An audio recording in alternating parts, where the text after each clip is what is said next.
we go. Sorry, got a slightly new setup. So things are requiring a little bit of adjustment.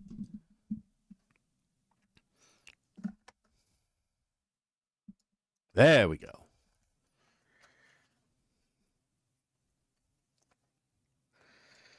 Things are requiring adjustment because shit has changed.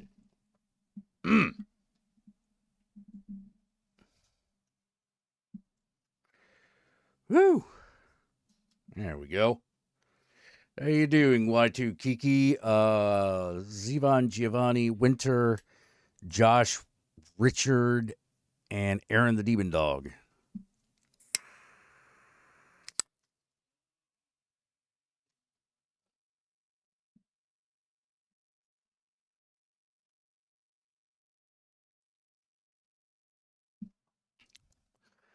Oh,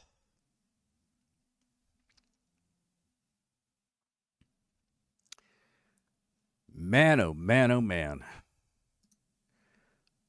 Starting to finally crawl out of a bad week.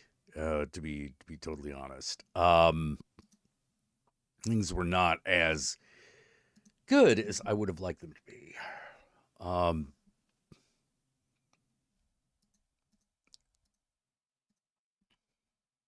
like some of you know, I have been doing more things on This video, the TikTok.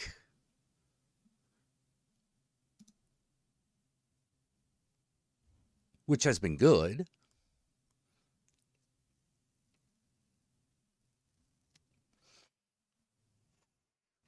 You know, been doing pretty good.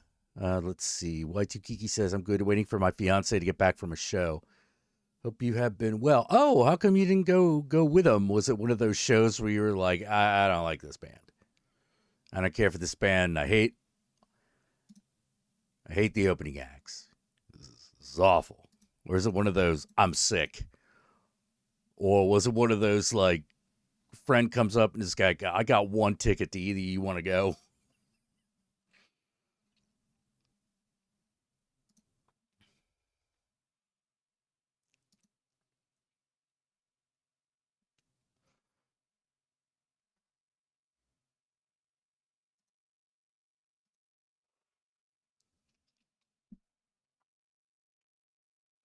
I am hoping like hell that sometime this year I can figure my shit out. Or at least I could figure the current shit out. Oh boy. Oh lordy. Hail Satan. Cause I was kind of I've been kind of bummed out all week because it's a Y2 Kiki says it was just another city and it's more like work for him to talk with bands he's doing projects for. Oh.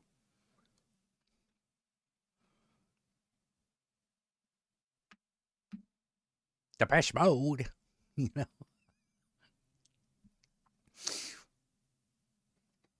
Yeah, like for some reason it was for some reason I don't know, maybe it was the news. But it was a really kind of depressive week for me. You believe in you, you can do it. Thank you, Doom Bloomer. Thank you. When even the Doom Bloomer believes in you, it's gonna be okay somehow. Somehow, it's gonna be okay.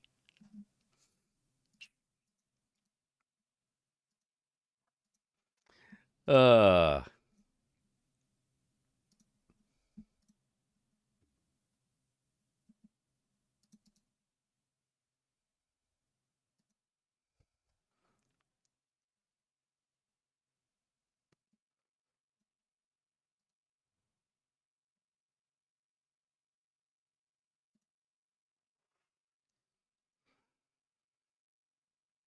yeah, I think things are getting better for it because I know a lot of it was I was having trouble with my medication.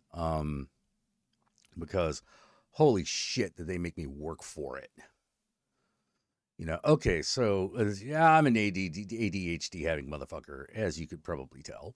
if you've been on this stream before. So I was like, I need more of this because I've run out. Oh, thank you, Dude Bloomer, for the 550.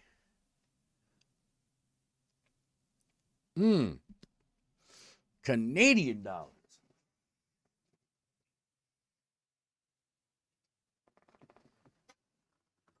Well, that's better than American dollars right now.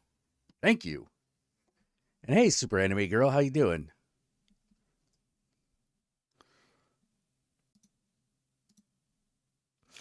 So, and there's the Super Chat alert.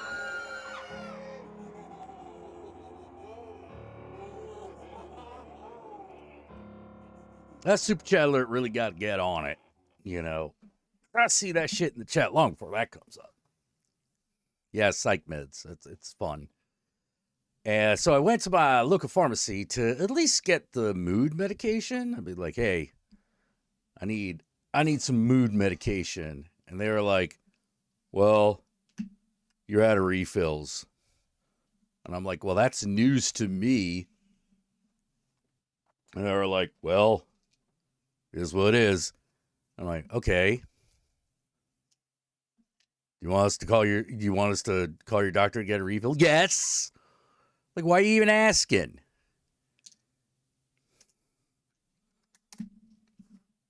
Hey, here's the thing that keeps you from not wanting to kill yourself. Do you want more of them?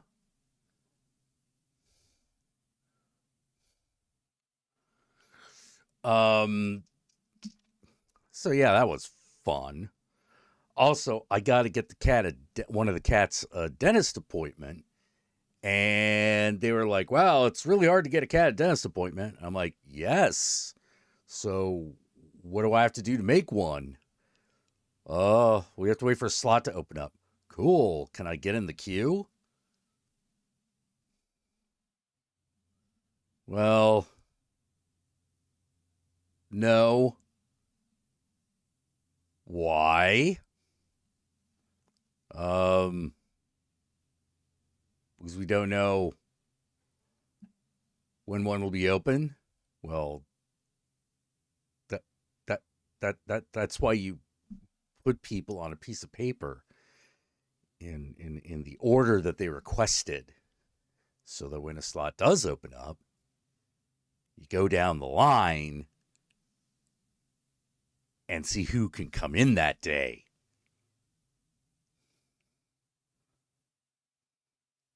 Because this is a veterinarian's office. You do that stuff here. Well, you got to kind of make an appointment on the website. Can I make an appointment for a dental visit on the website? No. And people are wondering why America is falling apart. You know, like, come on, guy. Give me a break.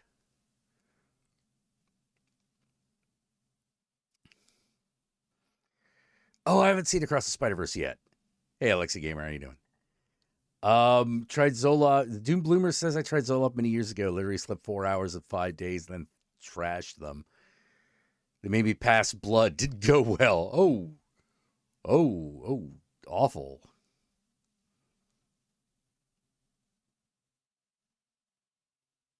Yeah, Zoloft did something different for me. It made me unable to orgasm. I was like, I don't think this is a fair trade.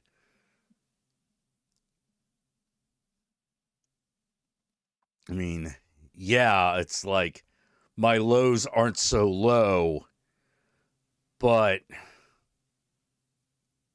now I'm just sitting around wondering why I'm not, you know, I'm not wanting to die, but I am still wondering why I'm alive. You know, maybe we need to do something about this. I don't think this is working out. Yeah, that one hit me. You know.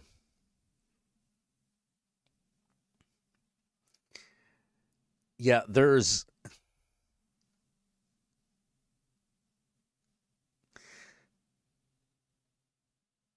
nothing quite like having sex until you're bored. It's a very strange sensation. Like 45 minutes in, you're just sort of like, you know what? I don't think this is happening. I mean, I'm really trying here.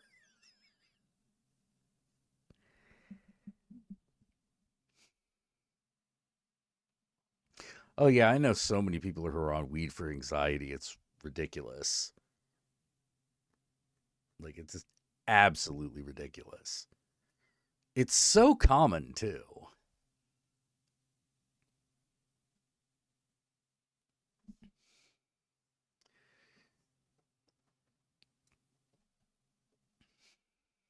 Let's see.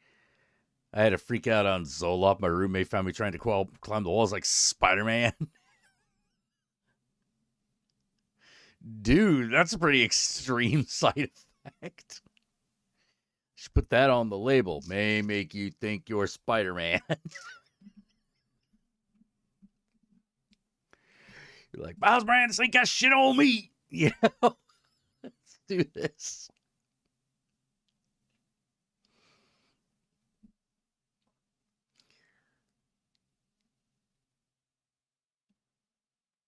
Man, hey, silly palm. Yeah. But like, there was I don't know. I've been,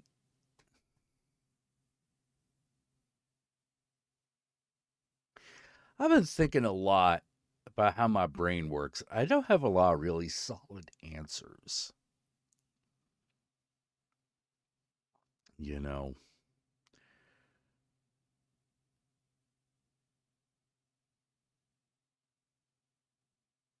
and I'm just realizing, hey, Epiphany's Realm, how you doing?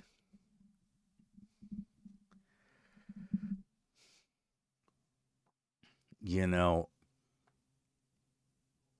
I think about shit a lot. You know, I'm that kind of guy. Um,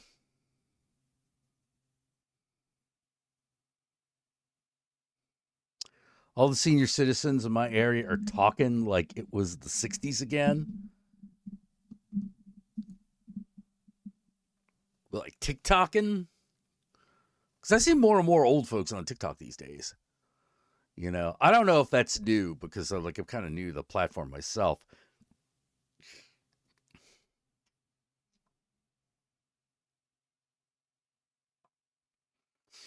I'm a little new to that platform, but like it is a weird place. Like,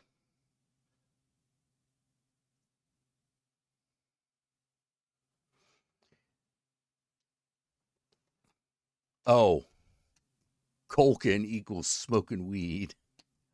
Oh, token. Oh, they're token.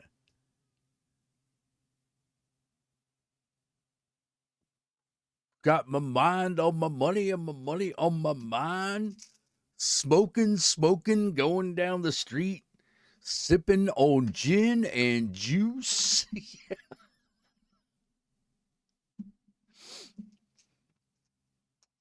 Well, TikTok doesn't scare me. It's just that I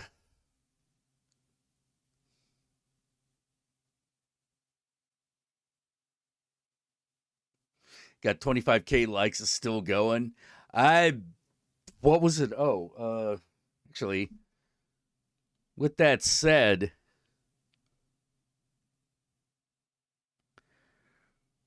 with that said, hang on a minute. What's your account? What's your TikTok?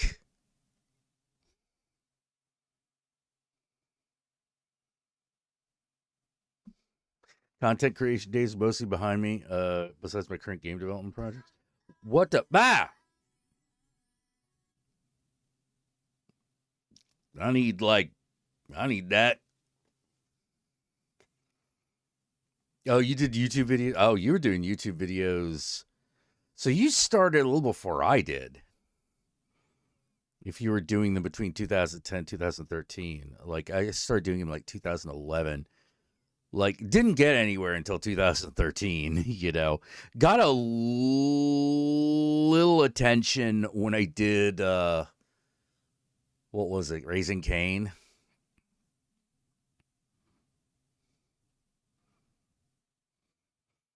Okay, Otaku Girl helps if you spell it right.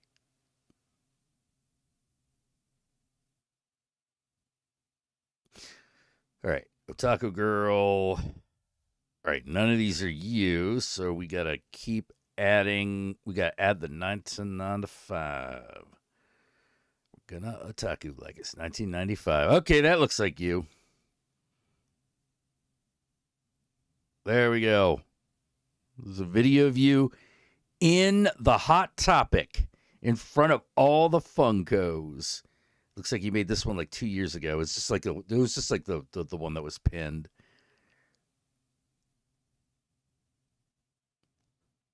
My mom taking me to a reservation in Colorado.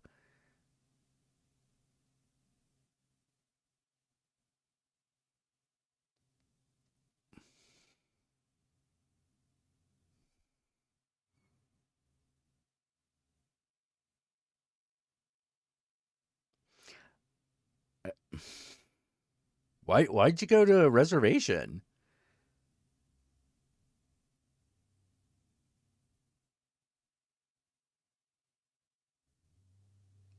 Huh.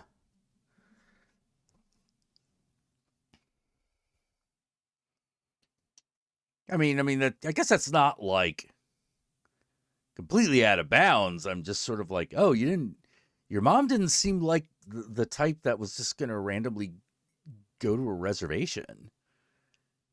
Not the way you described her, unless I've forgotten something.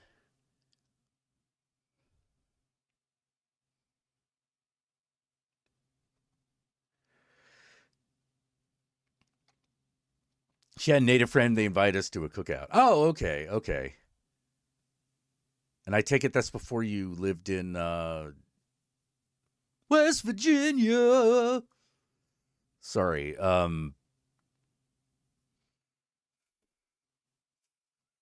Sometimes that's the only way I remember how to say West Virginia. Um,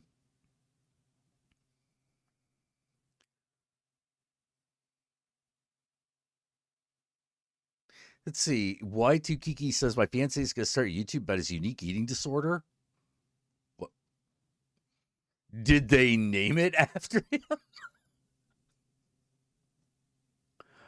Um, but what is it?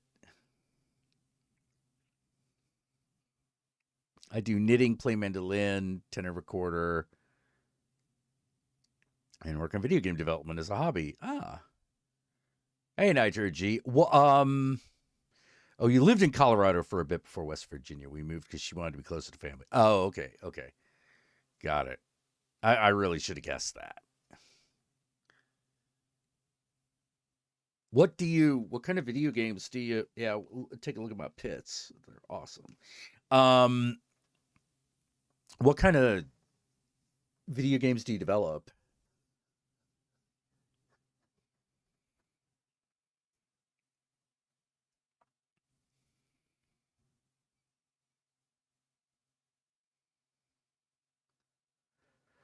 Wait, I see something about Predator vids. Just watch some Catch a Predator vids, says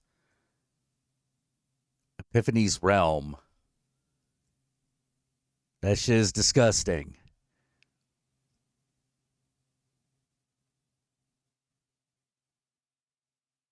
Yes.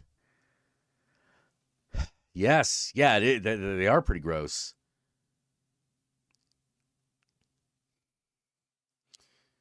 Yeah. very weird, very weird stuff. You know.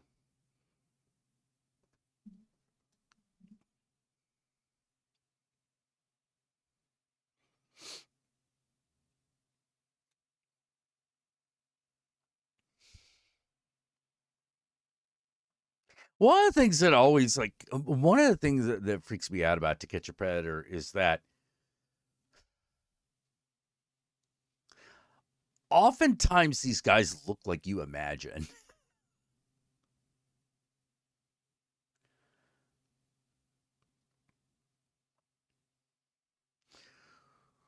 I wonder how many times does Catch a Predator ever catch anyone who you know you ever catch a priest?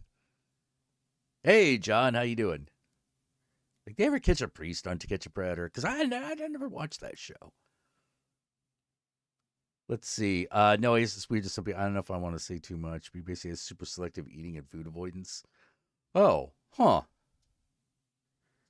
Chris Hansen, Matt Gates, do you know why I'm here? Oh, ha, ha, ha.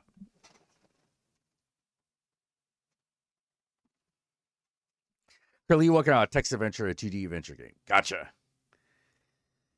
Yeah, I wonder.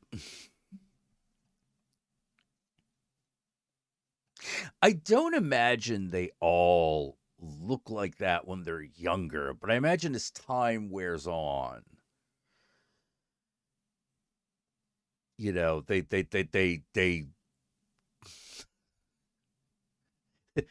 they just get greasier, you know.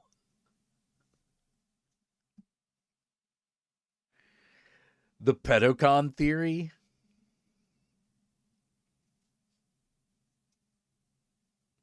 Hard to catch a priest when we have the divine relocation program. Yeah, fair enough. Not don't see priests with lots of teachers and other people that work with kids. Yeah. What's the pedocon theory? I actually don't know what that is. There's a Jewish rabbi on the show. That's racist. I feel like, because here's the thing, I feel like if you're really gonna catch a predator,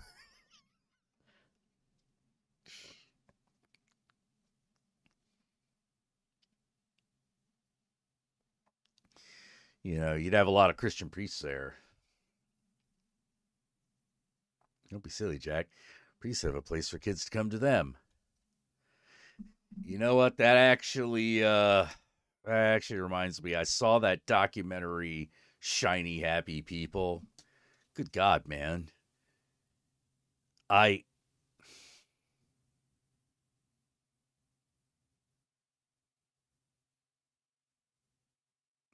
It's one of those things where I'm like, I understand this world, but I don't understand it. Like when it's explained to me, I'm just always like, yeah, that makes sense. It's not good, it's not right, but this thoroughly fits within the world of Christianity that I have experienced.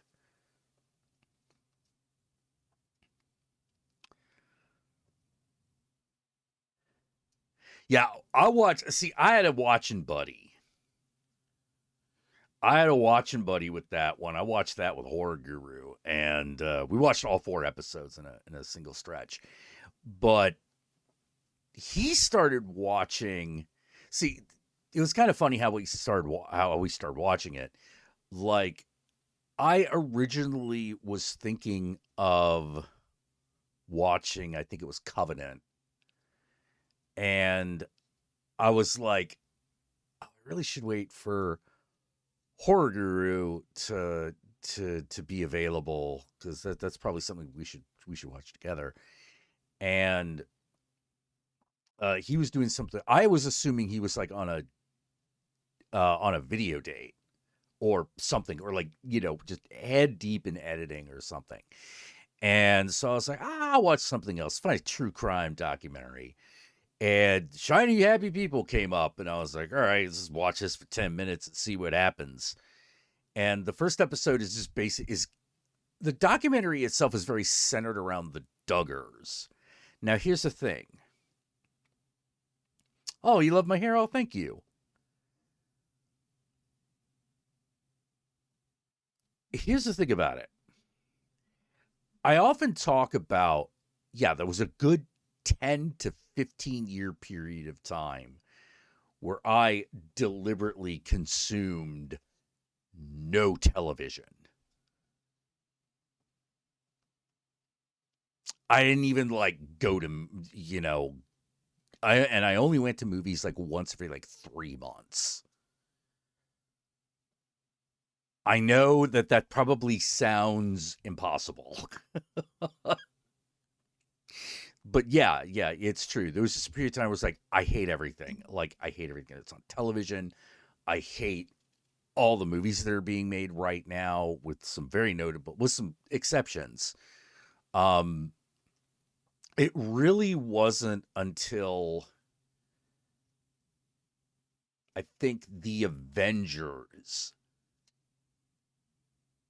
No. It was actually yeah, it wasn't until like right before the Avengers that I really started coming out of the rock, out from behind the rock. Um,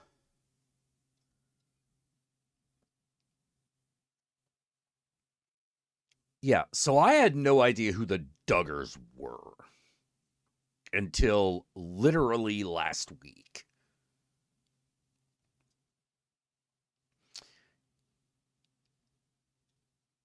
And I'm like watching this thing, and I'm just like, who the fuck are these people? Just kind of like talking back to the screen. Like, what the fuck are these people? What's going on? And all of a sudden, like, Guru comes around. He's like, you mean the Duggars? And I'm like, yeah.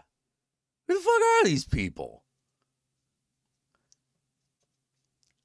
And he was like, oh my God, you need to sit down. I'm like, well, I am on the couch, so just shoot, go for it. Um, and he starts explaining it to me, but every time he starts explaining something, the documentary just says almost exactly what he was about to say. And so he's like, you know what? I have a feeling like the next 20 minutes of this doc is just going to tell you everything I could possibly fucking tell you about. Um, but yeah. He was like, this shit was on all the time in every fucking Christian household. And it, it was ubiquitous. It was annoying. And you're just sitting there going like, as like a cynical kid, you're like, this cannot be real. This cannot be real. This has got to be bullshit. And of course, like the next episode and a half is about, yeah, it was complete bullshit. Like, hey, let's watch The Christian Family with 19 kids. And I'm like, 19?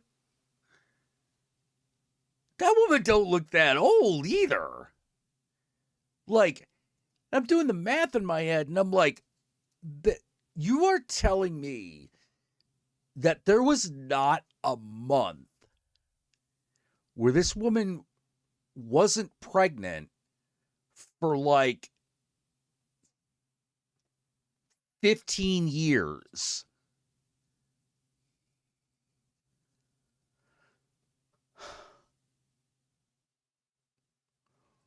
What?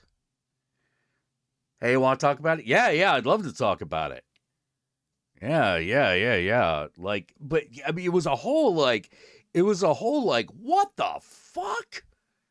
Because the thing is, half my family's Asian, so I'm used to big families. I'm used to, like, people having, like, you know, 9, 10 kids, but that's like over the course of like 20 years. They got married young and then they just basically had kids, until menopause. But like you usually have like a grand total of like 9 to 12. And I'm like, 19? Like, and she's like in her 40s? You gotta be fucking kidding me.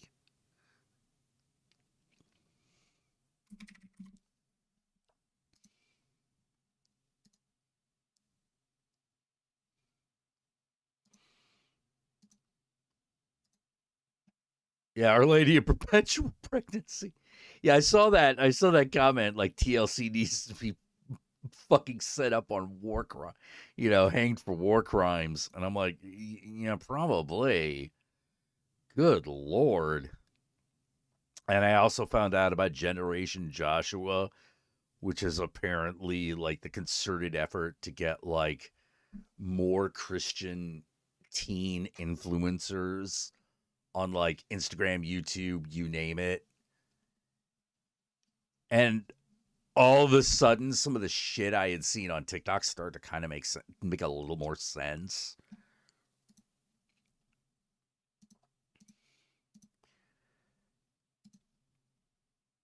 All right, come on. Come on, you can do it.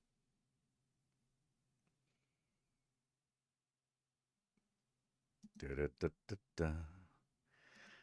Participants. There we go.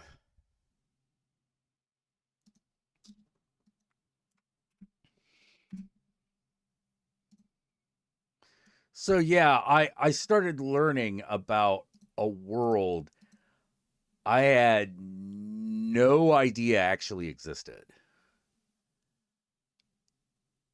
It didn't really shock me that it where it existed, but I didn't know that there was actually. I had no idea who the Duggars were. I had no idea they were that like Christian reality shows were that popular, and I certainly didn't know the majority of them seemed to just come from one family.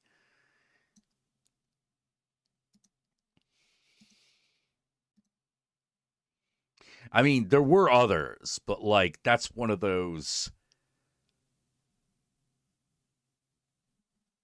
Apparently, I mean, a lot of them fucking come from the Duggar family, and oh man, like one of the other things that freaked me out about that show was the audacity. There's a lot of audacity going on in that thing.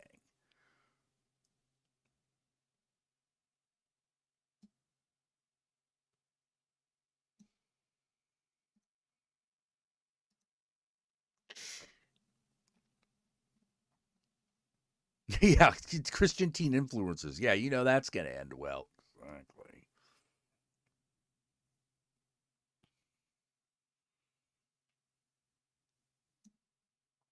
Like, what could go wrong?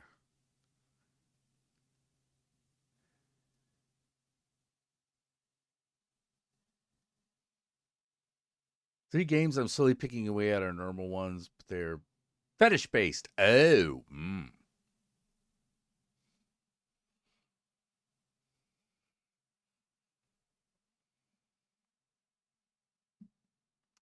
fetish based. Okay.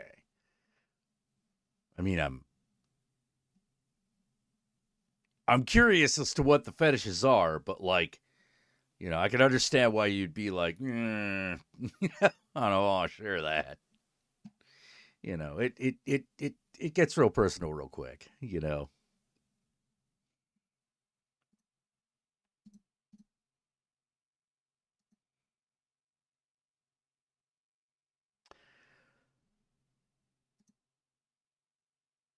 All right, so John, just letting you know, sometimes the new Zoom app doesn't tell me when people are in the waiting room.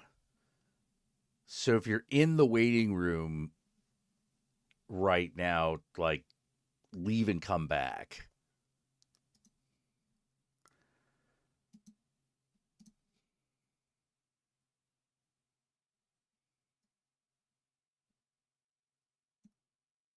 What's the, I was about to say, where's the chat function?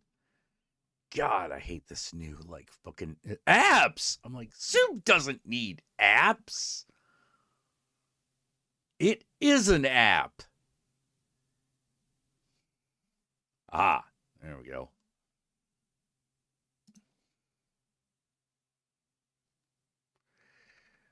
Howdy. Howdy. All right, let's get your let me get your video straightened out here.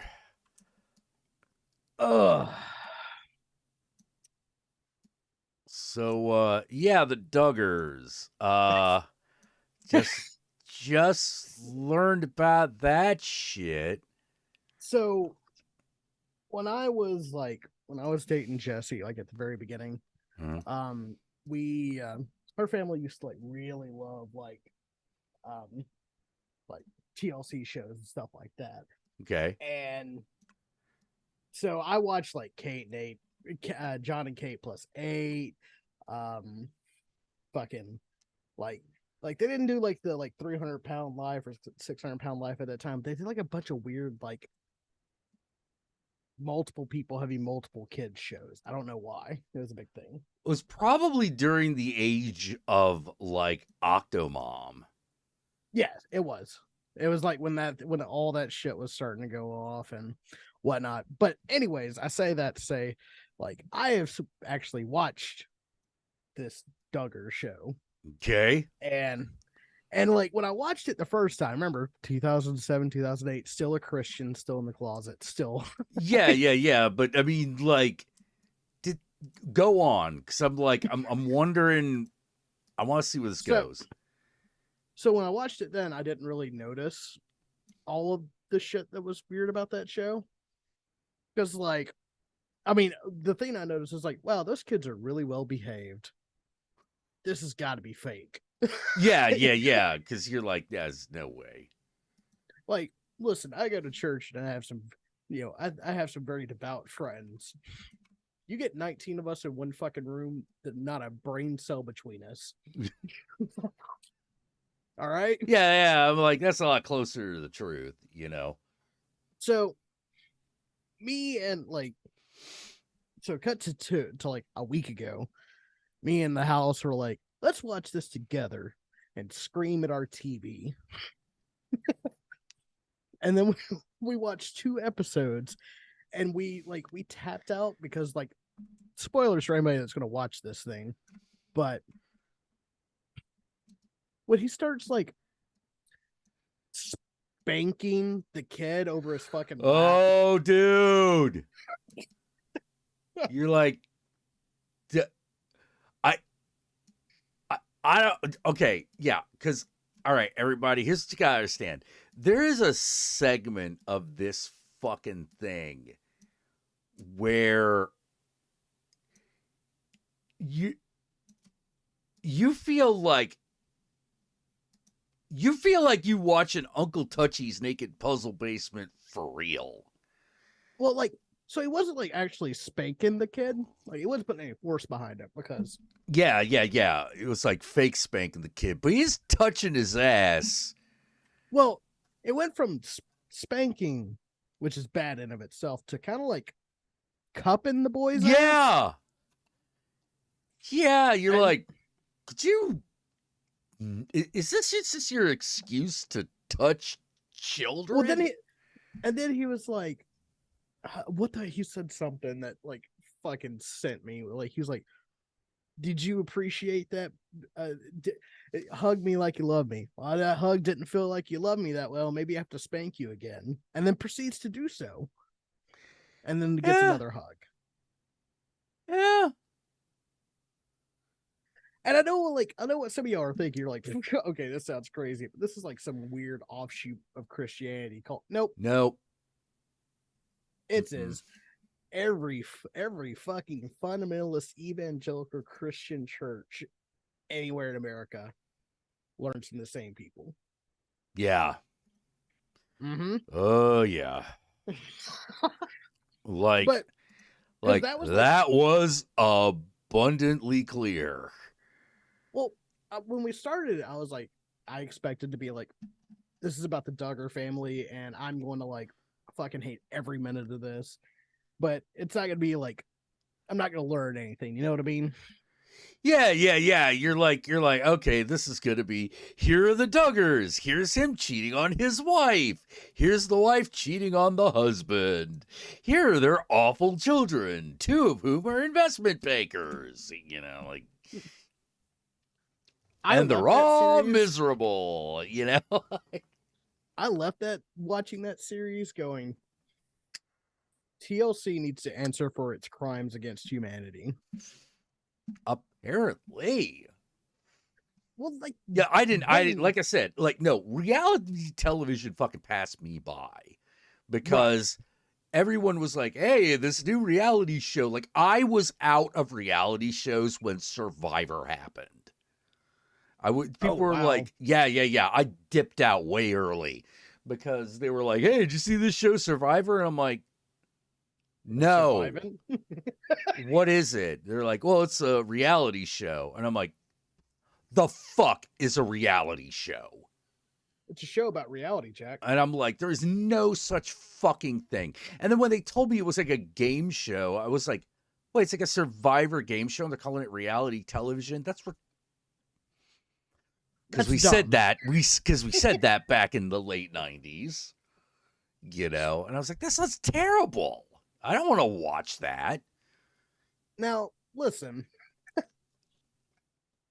I like Survivor as a game. All right, before you jump down my throat, Survivor as a game is like if you play it, especially with like all the rules and like the social stuff, it's a really tactical game. The show sucks. Oh, see, I even hated it as a game because I'm sort of like, wait, you're calling it Survivor, but you're keeping score. All right, this whole endeavor is already intellectually bankrupt. Well, they call it Survivor, but you're not judged typically on your survival skills. You're judged on how good of a petty bitch you are. Yeah, exactly. And that's one of the things I was like, this is stupid. And Oh I, yay! Oh yay! Cliques and high school culture all over again. Boy, I can't wait. oh yeah, I can't wait for this. And this was also during the period of time where I was going to Burning Man. And people were like, hey, some of the people from Survivor are here. And I'm like, I Good. care. Like, are they Where's going to give Burning me Man? $1 million? Like, what can they possibly tell me that I would be potentially interested in? Are Nothing. they are they going to give me a handful of ecstasy? Then I don't care. Then I don't care. You know, are they giving me money to give a shit? Are they paying me to pretend to be their friends? Nope, then I don't care. But that I being don't even said, know. I don't even know if they were doing that. I just don't give a shit. So from that moment on, when I realized, it took me a while to realize that they were like, when they said reality TV, mhm. they didn't mean reality. No, They were referring to MTV's The Real World. kind of. What they're referring to is the fact that there was no actors or writers because big strike and Oh, everything. bullshit. You Okay, know, that was there were bullshit from the there start. were there were no union actors and writers.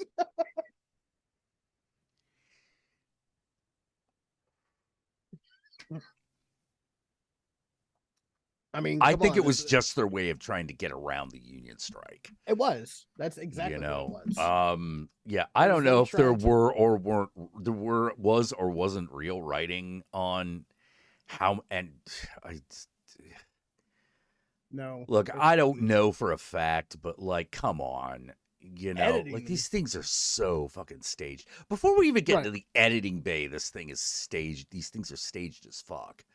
right. You But know, anyways, before we get too far off the track that we were on,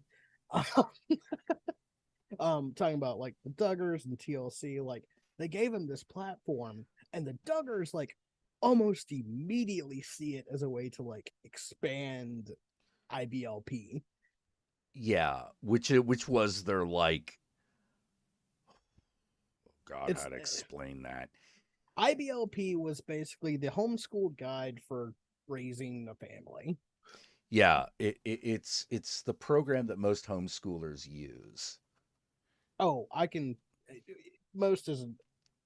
I would say most people that were homeschooled for religious reasons read this book. I know that because I went to a private Christian school and I saw this book. Oh, geez. Yeah, this is a little after my time, after my dime in fucking private Christian schools. I did 2 years. Yeah, I did a dime, you know. I'm so sorry. Yeah. Genuinely. Because I'm assuming you didn't go to a Catholic school. That I did nickel at Catholic school. Okay. So you did a dime in fucking evangelical Christian school. Well, let's put it this way. I did nickel in evangelical school, and then I did nickel in fucking Catholic school. Damn. That's like you went to state and federal shit. Oh yeah. Oh, dude. Oh. You know what they make you do in county? Toss the salad. Like good gravy. It was awful. And they ain't talking about leafy greens. Oh no. But No. yeah. Like man, I'll tell you this. Those schools taught me one thing. Mm-hmm. It made me very unpopular around the internet when people were like, "Well, girls don't do this kind of stuff." I'm like, "What? Everyone does this Bullshit! stuff. They all do. What are you talking about? Like, children are monsters. It's not a gendered thing. They're assholes. Yeah. But anyways, so I've seen this book. I was familiar with it. When I started talking about it, I was like, oh shit. And then like, not to spoil too much of the rest of the series, but it kind of goes into this like this weird like, did they help popularize prosperity gospel? And it's kind of weird how they answer that. Because Yeah. think about it, man. Quiverful Ministries, which is basically like have as many kids as you possibly can and train them to be good little Christian soldiers. Especially that weird paramilitary camp that they all went to. Yeah. That Jesus camp. Like I went One to of Jesus camp. those. I went to Jesus camp. We made s'mores. We, sang in choir. We played softball. So thankfully, I didn't get this version of it. These motherfuckers are literally like, usually for me, I was looking at it going like, this is where Patriot Front gets their training. Ooh. Well, yeah. And then you're like, huh. And then the documentary basically tells you that that's the case. Mm-hmm. And you're like, what? You're like, I mean, yeah, but I was hoping I was being ridiculous. No, you weren't going far enough. Yeah. You still got your wait. Someone says they got their fingers crossed. The Running Man isn't remade with Ryan Reynolds and Lizzo. That okay? Here's Hey, the thing. Here's the thing. If Lizzo plays the opera singer in the fucking electric neon suit, I'm in. I'm fuck, what's in. his name? What's his name? Shit, Oh, I he's my forget. favorite It one. was like Electro or something really. I don't No, know. it's Dynamo. Dynamo. That's it. Yeah, Cut to commercial. Cut to commercial. No, I ain't seen that movie a million times. That weird portly little almost rapist man. Oh, dude, no. Like you put Lizzo in that role, I'm just gonna be like, this is gonna be good. This is gonna Fuck be that shit. good. Fuck that shit.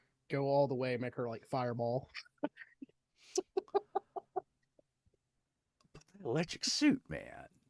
I And he I sings understand. opera, like like that's a slam dunk. You have Lizzo sing while that shit's happening. Oh yeah, Johnny Two Dangerous. Lizzo being Jesse Ventura's part. Captain. No, it's not Captain Insano. It's No. It was Captain USA or something like that. I think yeah, it was something like that. Yeah, or the Legally Star distinct Spangled Captain. I forget the actual character's name. I just remember most of his lines. Um, and then there was, oh god, I forget the name of the guy who played Killian. Arnold Schwarzenegger. Richard. Yeah, that guy. This guy did like Family Feud and Match Game and shit like that. Yeah. They who loves you and who do you love? Richard Dawson. Richard Dawson. Yeah. And here's the Running Man home game. You know? I love that movie. It's so darkly cynical. See, the thing is, you could do that now. Oh, it totally. Changed too much. Dude, I think they should bite the bullet, go back to the past, and make the Smash TV movie. I mean, wasn't that kind of what Running Man was? That's what's exact. Well, Smash TV was exactly Running Man.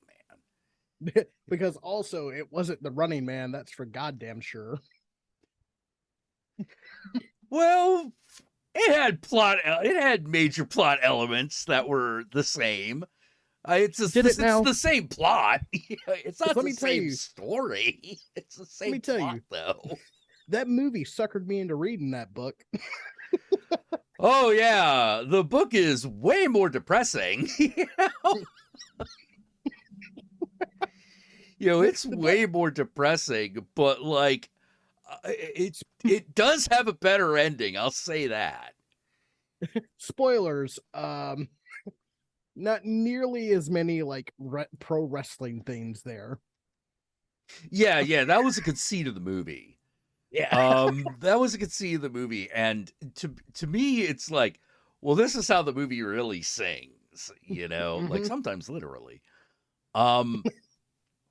But it's they are two different, very different experiences. Meanwhile, the book is like, run until you fall down, and then you will die. Yeah, like, well, one of the other things that they keep attempting to adapt, another Stephen King story they try to adapt, is The Long Walk. And The Long Walk is kind of, I don't know how to explain it. It's like, what if Running Man was Schindler's List? For real. Like, what if Running Man didn't have optimism? Yeah. Because The Long Walk is, the majority of The Long Walk is like the last 10 minutes of Schindler's List. Like, you're like, oh my God, how many times can this happen? How many times can we? That's 80 pages out of a 120-page novella, baby. And you're just reading it's just like the last 10 minutes of Schindler's List over and over and over. It's just every like chapter. Well, what can we do? Just keep going, I guess. Just keep going. Yeah, you're just like, and everyone's like, oh my God, they should make this into a movie. And I'm like, I agree, and yet I understand why they don't. Only if Herzog does it. Oh my God, he would be perfect. He would be perfect. Like, because it's Herzog. He could stick nuclear alligators in that shit somehow. And it would still be like this riveting emotional character piece. I chose to do the long walk because life itself is the long walk. Yep. Like, he would absolutely understand everything that's going on in that short story, in that novella, and then fuck it. Yeah. And then he'd go in this completely different direction. You're like, where are we going? And then he would just come back to the ending, and you'd just be like, so how was the Long Walk movie? Oh, it's amazing. Look, that middle part is really weird. What middle part? The 70 minutes in the middle, the hour in the middle. Like, the first 15 minutes and the last 15 minutes are pretty much the story. Was a whole bunch of stuff in the middle. You're like, what? There was like the 15-minute like spot where he was just following a turtle that was walking beside the contestants. Yeah. Which, like, that sounds lame, but then you realize as a Stephen King fan that just is so perfect. Yeah, like yeah, no, I'm thinking about it, and I'm like, no, if Werner Herzog did the long walk, like halfway through, it'd start turning into Inland Empire, Mm-hmm. and he'd just be like, what is happening? I mean, I get what this means, but why? No, even better. Instead of Inland Empire, it turns into like a really like the Feruza Balk version of Wizard of Oz. Well, see, the thing about the Feruza Balk version of the Wizard of Oz is that thing holds together narratively. It's a very easy movie to follow. It Mm-hmm. doesn't. All it asks you is to just add a bit more nightmare fuel to the Land of Oz, which it did. You know, it might be considered an overdose, but like, hey, Hey, I've never been one to go in half measures. listen, someone's got to traumatize your kids. Might as well Oh be my Disney. god! Like, the first wait, is Dorothy Gale getting electroshock therapy? That's the first part, and then you're like, American. wait. Then you meet the Wheelers, and you're like, Mm. the fuck? And then you meet Mombi, Mhm. and you're like, holy shit! And as a kid, I had no problem with it because it Oh, I said loved Wizard it. of Oz. I loved it. That whole sequence. He reaches into the cupboard and accidentally tips over the powder, and the head goes, Dorothy Gale. And all the heads fucking scream, and their headless bodies stands up. I was like, this is the greatest thing I have ever watched. My fucking like 12-year-old brain is super into it. I don't know, man. I watched that movie at a young age, and then I couldn't watch like child's play or shit for a while. No, like legitimately, I couldn't watch child like as a kid. I couldn't watch any horror flick. They just would like send me out on a fucking like full on fucking panic attack. Oh man, I never nah, horror movies never really didn't really phase me after the age of 10. Um Well, I didn't. My mom doesn't watch horror films. Like she refuses to. oh, Yeah. okay. So like usually whenever I'd see a horror flick, it was at my cousin Scott's house. Um, so we watched Child's Play once, and you remember those like My Little Buddy dolls? My buddy and me. Yeah, yeah, yeah, the ones that the Chucky dolls were obviously made to resemble. Guess who had one? Hell yeah. Guess who Hell threw it? yeah. Guess who threw it into the shed under like a pile of fucking heavy books and like shit, and then never picked it up again. One There was one fucking toy from that era that I never trusted. Okay. Never trusted this shit. Teddy Ruxpin. I never trusted that shit. But I will say My Teddy, this. my Teddy Ruxpin played without batteries. Not cool. No. Not Like, cool. No, Furbies were just annoying. They yeah, 'cause it weren't would they shut weren't up. evil. They were weird, but they weren't evil. Not like Teddy Ruxpin. Teddy Imagine like Ruxpin was evil. Oh, I will say this though. You put a Megadeth or Metallica out tape in that Teddy Ruxpin, it just felt right. like that's about right. But like holy crap. You ever see that? There was like a Teddy. What was that? There was another one. Like there like a toy. I think it was called the Hug a Bunch, Mm-hmm. and they had this fucked up like live action television special. Because they all did. Yeah, like having them at these fucked up, and you're just sort of like, what? Why are you buying Why are this? you doing this? I imagine the Care Bears movie, the original Care Bears movie, but live action, and like that just makes everything even creepier. Yeah. Yeah. Oh my god, I remember this now. Yeah,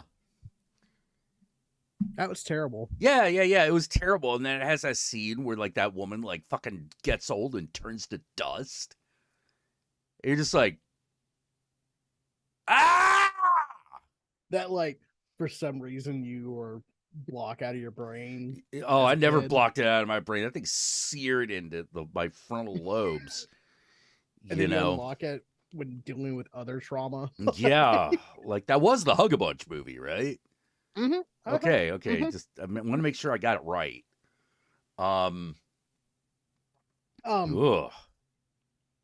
man, but but yeah, like as a kid couldn't do that shit. As an adult, I figured out that like the people I like talking to like these things.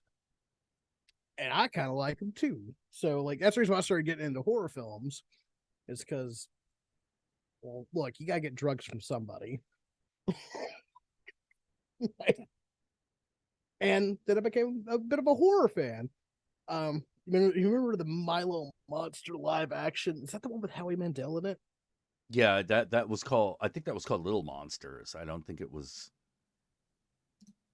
Let's see, No, Milo Monster movie. Little Monster. Yeah, I was right. Little Monsters. Wait, Yeah, have Blue Demon with a mohawk and horns. yeah, It, but it like, looks let's a go lot look. less cool than it sounds. Yeah, the poster lies to you. Um, but it's got Fred Savage and Howie Mandel in it, so good How times. bad could it be? Now, here's the thing. It's actually not the worst thing ever, Little No, Monsters. But there are moments where the biggest problem I had with Little Monsters was like kind of the like, what's the plot here again? Because me as a kid watching it, I never knew what the actual plot was other than kid falls into closet land and then has to like escape. And I'm like, why can't he just leave? so chat's hitting me up here. It's My Little Monster, but yeah, it's kind of like fuck, what's that movie? It's got Rick Mayall on it. My Pet Monster, excuse me. My Little Monster animated No, series. no, My Pet Monster. My Pet Monster. Okay. Oh, that guy. I didn't know they made a Oh, movie about him. well, they didn't make a movie. It didn't release. It more escaped. Oh, okay. Because I'm like, I actually kind of like My Pet Monster. Like, he was kind of cool. He hung out with the Mad Balls. Come on. He had like orange chains that he broke. Yeah. I always thought that doll was kind of sweet. I didn't have one because I had to make compromises in my life. God damn it, Jack. You didn't. You need to put a little bit of milk and sugar in that coffee, sir. Yeah, well, dude, like it was either that or Ultra Magnus. I had to make a choice. Looking back, I think you may have made the right choice. I may have made. I don't know if I. Well, I don't know. I think it could have gone either way. Let's see. Jesus Christ, these things go for like $400 now. Cat Hermit. They made a cartoon from that toy. They made a cartoon for every toy. Yeah. So I'm not surprised that they made a cartoon. I just didn't know that it had escaped the laboratory, as it were. Yeah, he does remind you of Animal from the Muppet Show a little bit, You know what I found out very recently? So you remember that Hulk Hogan's Rock and Roll Wrestling? Fuck yeah, I remember Hulk Hogan's Rock and Roll Wrestling. All right. Notice how like none of the wrestlers voice their characters. I noticed that instantly. Do you know why? I assume they just couldn't meet their price. No. Vince Okay. McMahon didn't want to pay them, so he leased out their characters. Wait, what? Yeah. So he didn't want to pay the boys to be on the show to perform their characters, so he just leased out like Hillbilly Jim and fucking Hulk Hogan and shit like that. And they didn't get paid any residuals or anything like that for their likeness. There was one guy who did their own voice on that thing. Who? Captain Lou Albano? No. I don't think Cap Lou Albano did his own voice on that thing. Because that I was talking about. I was gonna imagine. It was Mean Gene. Was Mean Gene even in that show? Yeah, he was in that show. Hold on. You know, he was the guy that narrated whenever the kids need to be reminded what the fuck was going on. You know, it's like, so Hulk Hogan is back and his friends are in Paris, you know, like in the Tour de France, you know. I can't do a Mean Gene accent anymore. I can't either, and I've listened to that man for 30 fucking years. Yeah. So hold on. Let's see. Mean Gene. No, it was not Mean Gene. It was Neil Ross. Did Sergeant Slaughter do? No, I don't think was Sergeant Slaughter in that. I know he was in the G.I. Joe, but like, I think you hit the mute button there, John. Hold on, let me make sure it's not me. Oh, right. Okay, I'll just. Oh, there we go. There we go. Okay, can you hear me now? Yes. It says my internet connection is unstable. It shouldn't be. Anyways, do you know who did the voice of Hulk Hogan in that?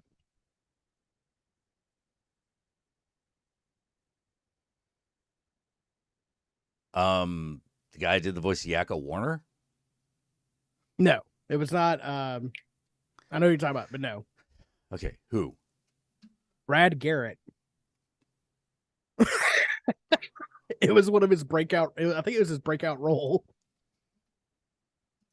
Really? Mm-hmm. I But did not know that. Okay. But yeah. You know, none of the boys got paid for that. Only person that got paid was Vince McMahon and WWE. Sounds about right. Vince McMahon is a terrible human being. Yeah. Well, I'm also like that was one of the things I thought was really weird about Hulk Hogan's Rock and Wrestling, because like Cam Lou Albano was the voice of everything else. He's the voice of Mario. Wasn't just the voice; he was the body of him too. Yeah, he was the voice of Mario. He was also Pac-Man. Y'all remember that Pac-Man cartoon? I did hear about the Sheik, Johnny. That was weird. Oh yeah, yeah. Iron Sheik died. I have a lot of conflicting emotions about this. So okay, I don't know how you found out about it, but I found out about it from his official Twitter. I found out because Guru told me. I literally like. It was weird reading someone's Twitter give their own eulogy. Especially when it's like very obvious that Iron Sheik has never fucking run that damn account. Yeah. But yeah, Iron Sheik 81 died today. I'm gonna tell you something. That fucker was lucky to get to 81. Dude. No kidding. Like that guy was. He was smoking crack in like the 2000s.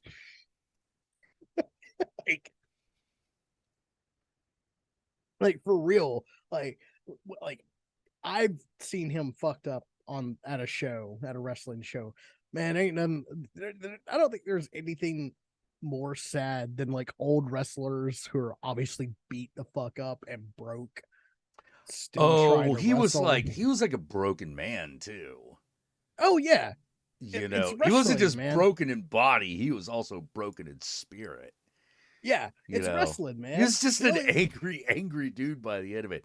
He was part of one of the like kind of freak show regulars on the what's that guy? Howard Stern Howard show. Stern show. Yeah. Oh yeah, and like he did like a bunch of like shoot interviews for like a bunch of like DVD people that were distributing like wrestling. Yeah. That kind of like lifted him up there too. That's where like the gonna fuck him in the ass and make him humble. Uh, And he's fucking also Tony. and in later in life he always sounded like he was wheezing. It's because he smoked crack. Yeah, he's like, I'm going to fuck you in the asshole. He's just like, whoa, whoa, whoa. Dude. Don't Johnny, fall over, man.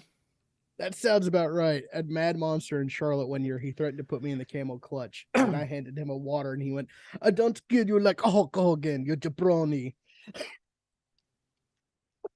That sounds about right. Yeah. But oh, don't get me started on fucking Tony Atlas. I'm gonna find a clip for you, Jack. Do not play this on your stream. All right, just okay. listen. So okay. Well, like, how to put it? Like a guy who always seemed like who was always really good at shows. Yeah. Besides Mick Foley. Mick Foley. You know, unironically, Mick Foley is one of the few guys that got out of wrestling relatively unharmed. I know, right? Like Adam, he had his soul intact by the end of it, which is amazing. That's because he's just really good guy. Like, yeah, like always really. It was like when you see that documentary where he like becomes a Santa Claus, you're just sort of like, yeah, Mick Foley should totally be a Santa Claus. What are you talking about? That's great. I would say being obsessed with like Santa Claus is a green flag. You know what I mean? Yeah. I've never met a bad person that wanted to be a Santa Claus that was that. Oh, I've met a lot of bad people who were Santa Clauses. People that were Santa Clauses because it was a paying gig versus people who want to be Santa Claus because like they want to. Yeah, they just want to be Santa. Like the ones who still get joy out of it seem to be okay. But like I see a lot of people where it's just sort of like, you hate life and everything in it. Please don't touch me. Don't touch me. Don't touch me. All right, Jack. Yeah. I sent you a clip and via Zoom. All right, I'm gonna cut the sound of everything. No, I'm gonna cut the sound. Mm-hmm. All right. All right. I can't. Oh, we can listen to the video. Just don't put it on screen. Okay. All right. All right. Come on, we can do this. Oh, there we go.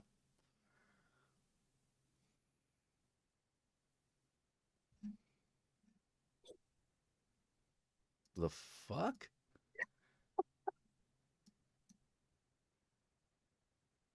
All right.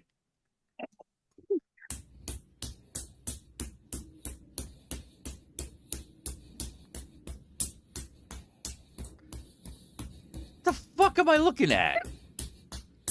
So Tony Atlas has a foot fetish, more of a crushing fetish, if you will. Ow! Ow! Dude, do not try this at home. Happy New Year. Or hey, it's your kink, right? Happy New Year. Okay.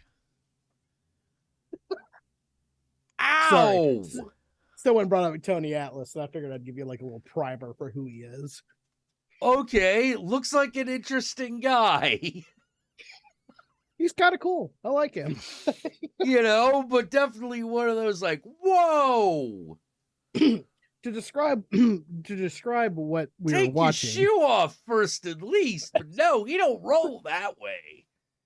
To describe what was going on in that clip that you couldn't see.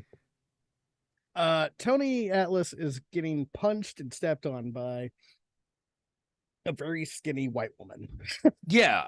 Yeah. And like when she's like fucking like slamming her foot into his fucking face. Now he's a big dude, but you're like, bitch, you wearing shoes doing that. It's okay, he's into it. I know, but it's like, dude. He actually prefers it when they wear high heels. But, ow! Apparently, according to legend, he can tell a woman their shoe size just by looking at them. Okay. Okay, all right. Well, like, no, it's me, like with me and bra sizes. I get it, you know. And tells them without being prompted. Okay, that's going a bit far. Right. Like, if you just know it because you've just been jerking off to that many feet, and you got no vital statistics, I understand. I've been there, just not with feet, you know. Hey, we all like what we like. We all like what we like. Yeah. So I get that. Telling a woman unprompted, yeah, that I would be justifiably tased. You know, think anybody if I did would that. be justifiably tased. You know, because imagine like it's like, I know you're size 6 wide. Like, okay, get away from me. You know, like. Generally, I'm not saying you're wrong. I'm saying get the fuck away from me. Generally, that's how that went down. Yeah, no kidding. But fun fact about Tony Atlas, he's the last person to see Bruiser Brody alive. Oh, really? So actually, now you mentioned that, I remember having heard that, actually. So I'm gonna give you all the speedy version of it. Bruiser Brody was a wrestler back in the 70s, 80s, big territory guy. Went to Puerto Rico. In Puerto Rico, him and the promoter got into it because the promoter was putting himself over as champion.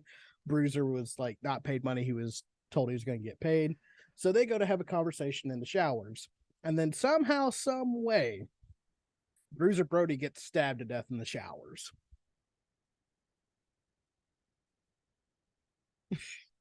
Yeah, now nobody knows.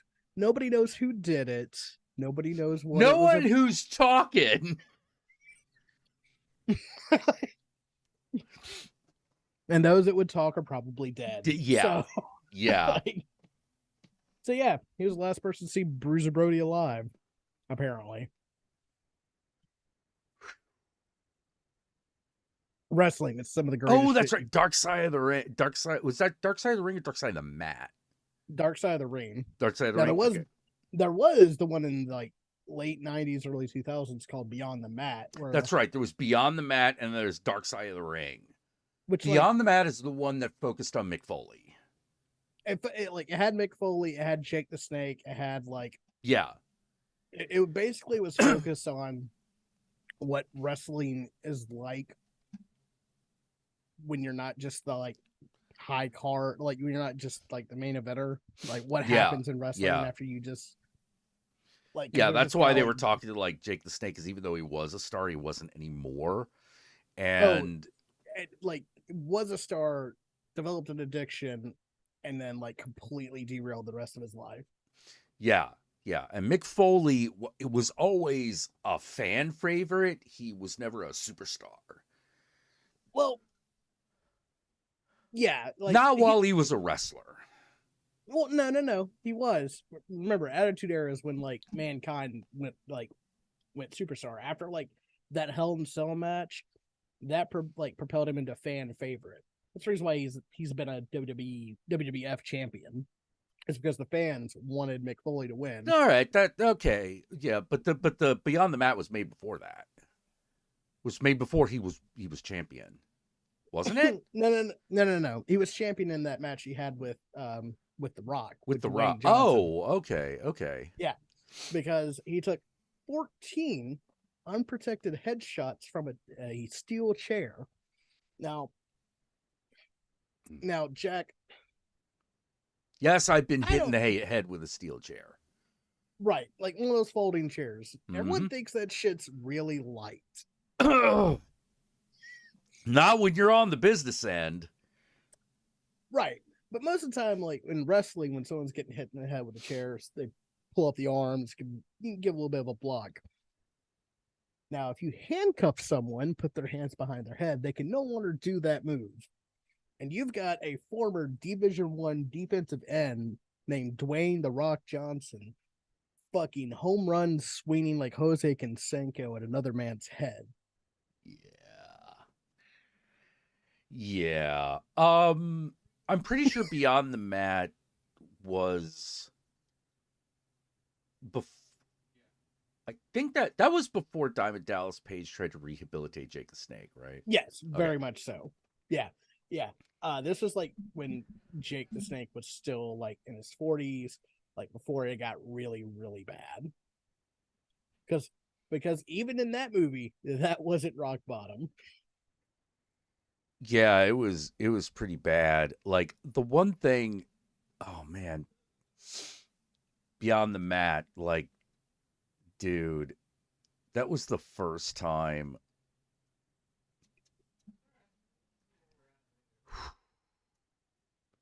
him trying to reconnect with his daughter. It's the only time I've looked at the kid in the relationship and gone, I understand all of your anger. I understand all your rage. You got to give your dad a break. You have got to give him a little bit of a break here. To be fair with how fucked up that entire family is. Oh, yeah, like no fucking surprise how the whole thing went down. Yeah. You know, but it was one of those like you can't just have a relationship with this guy to fucking be angry with him all the time. Yes. You know, like you got even if he deserves it. If you want the relationship or not, you don't have to want this. You can walk away and it's fine. Well, yeah, that was before like your generation learned that.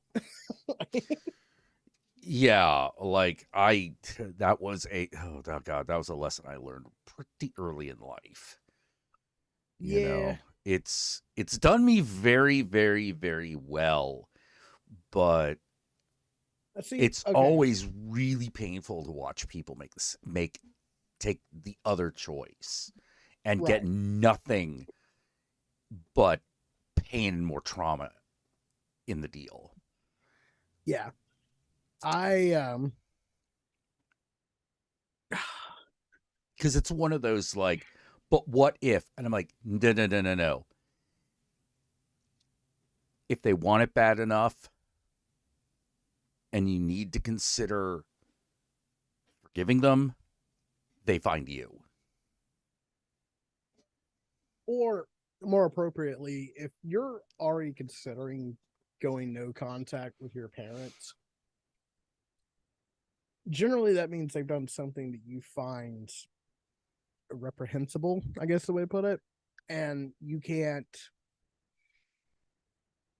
just like let it go. You know what I mean? Yeah.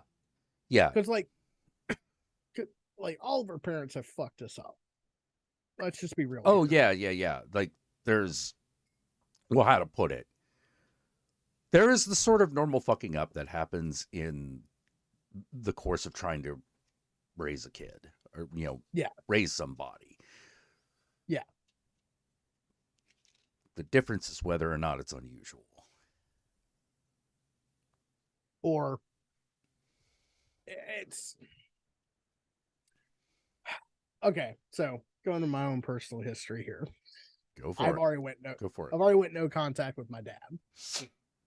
I think I've told this story on here before, but long and short of it is, when I was 17, my dad threatened me with a gun in my face after a fist fight we had, and then basically ruined the relationship forever. How old were you? 17. Yeah, sounds about right. Okay. A little older than I was expecting, actually, to be honest. Well, it was the first time we got in a fist fight, and I won because I choked him out. I guess he didn't want to deal with that. So, anyways, I've been no contact with my dad for probably 12 years.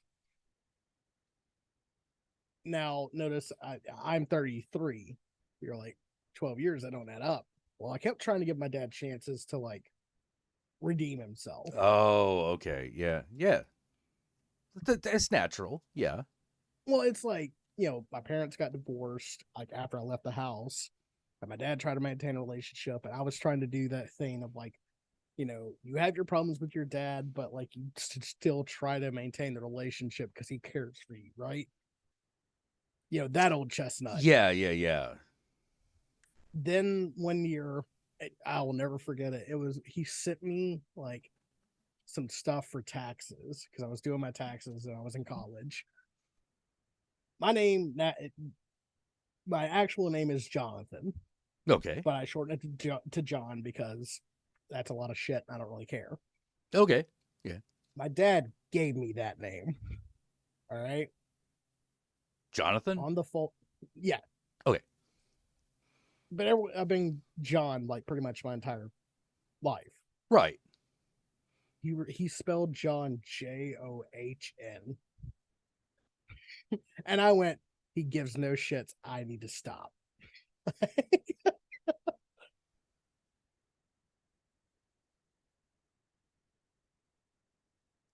Yeah, it's like shit like that. It's not the gun to the face. I mean, obviously that caused a problem that's like that will never be forgiven. But yeah, it's always the you didn't even give a shit about this. yeah. Yeah. so Yeah. so like it's and before because I know I'm going to see like a shit ton of messages here being like, that's rough, I'm sorry, John. Look, that was 12 years ago. I've gotten through it. I've gotten over it.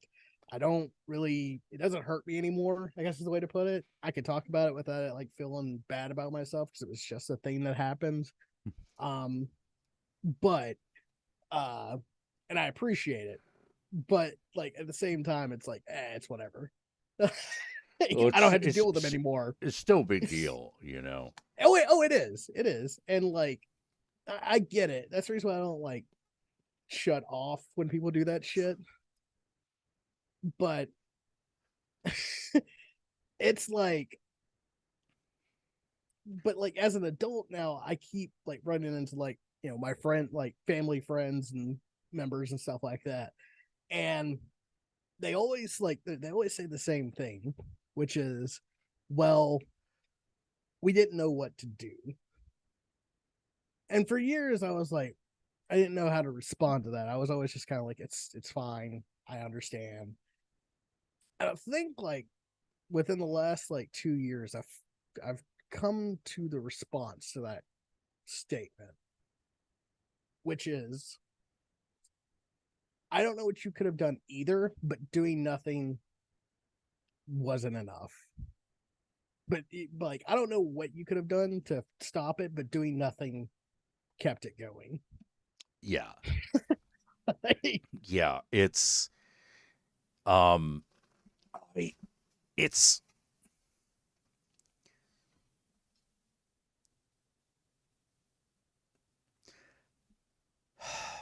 okay. A movie I hate. Okay. Um Sophie's Choice. I hate Sophie's Choice. Yes. Same. I hate that movie. Um because I hate that movie because I feel that I actually understand it. Yeah. No, for real. Yeah. The point of Sophie's Choice is not, does she deserve to be forgiven? No. The point of Sophie's Choice is, why didn't she just stab the motherfucker and tell the children to run? Like, you fucked already. It's one of those like, no. Yeah. They give you a false choice and you fell for it. Yeah. sometimes you have to steel yourself for it's like, okay, if you're going to make us try to choose which one of us goes down, then we're going to make you go down. Even if we can't, then we all go down together. That's bam. That's it. That's the answer. You know, someone asked, like, someone said that I get that you can't choose your family, but there's your family nonsense. Yeah, and it's bullshit. I'm here to tell everybody that's watching this, you absolutely can choose your fucking family. Mm-hmm. Unfortunately, you can't necessarily choose who raised you. Right. You know, but you can choose, like, you could choose who to love. Right. You know. You could choose, you can't choose who you love, but you can choose who you like. Oh, actually, I somewhat disagree. I somewhat disagree. But then again, I'm weird. Yeah. Let me put it to you this way. I love my mother, you know, because she did provide for me a lot, and, you know, she did the best that she thought she could do. But I also don't like my mom because she, like, I don't think she understands quite what my childhood was like. So yeah, it's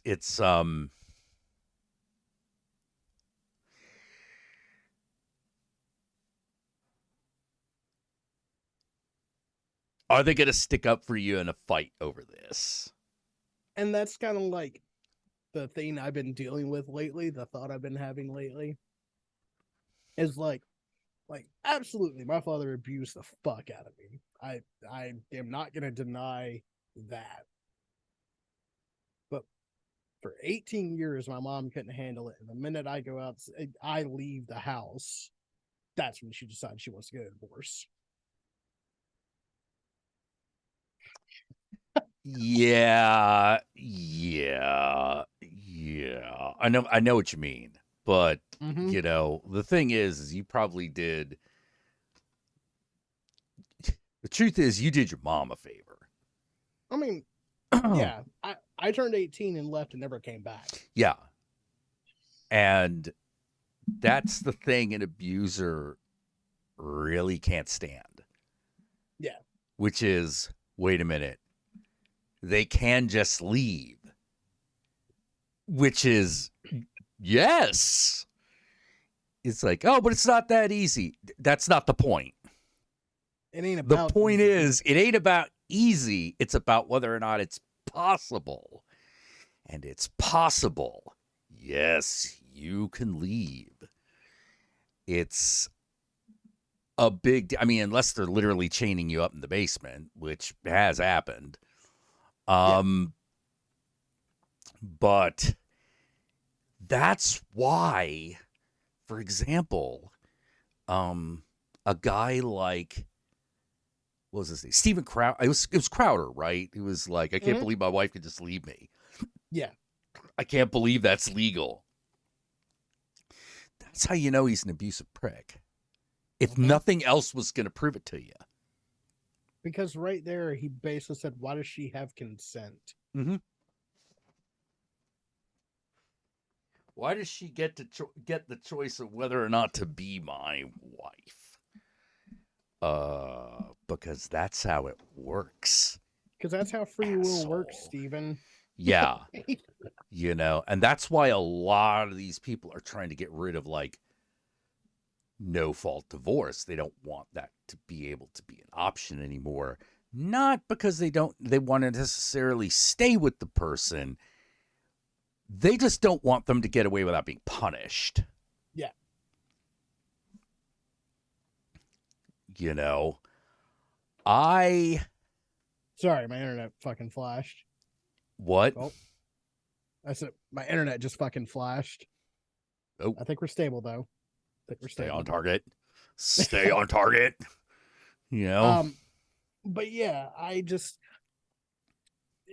that's been something that's been going on in my head the last couple of years, and I'm not exactly sure where I sit. With like my mom. Oh, okay. Yeah. I thought you meant like purely intellectually, you know. Oh no, very real. Like I because on one end of it, like I understand, because I didn't know what to fucking do, and we were both in it. But on the other hand, it's like why do you think I went to church like 5 days a week? Why do you think I chose to live with my aunt and uncle instead of living at the house that y'all lived in for 2 years? And I I need answers to those questions at some point, and I don't know when to ask them. Hmm. Yeah. Like I resolved myself to the fact that I was never going to get a good answer. Well, I'm not expecting a good answer. I'm just expecting an answer at this point. Oh, from That's their all I lips, want. forget it. Well, then From that, from their like lips, forget it. I'm gonna give them a chance to prove me wrong, but I feel like you're right. Yeah, like And you may learn the answer, but they're not going to tell you. They're not going to confess. yeah, You know, that's not the way that works. Them not confessing is the last little nugget of control that they get to have, and they are not going to let that go. They're going to take that down into hell with them, which well, is ironically what puts you there. well, it's like I don't it's been something that's stuck with me, and it's like ever since like I've been kind of finding my chosen family. You know what I mean? I I start to realize how fucked up my actual family is and how much I don't want to be around them is.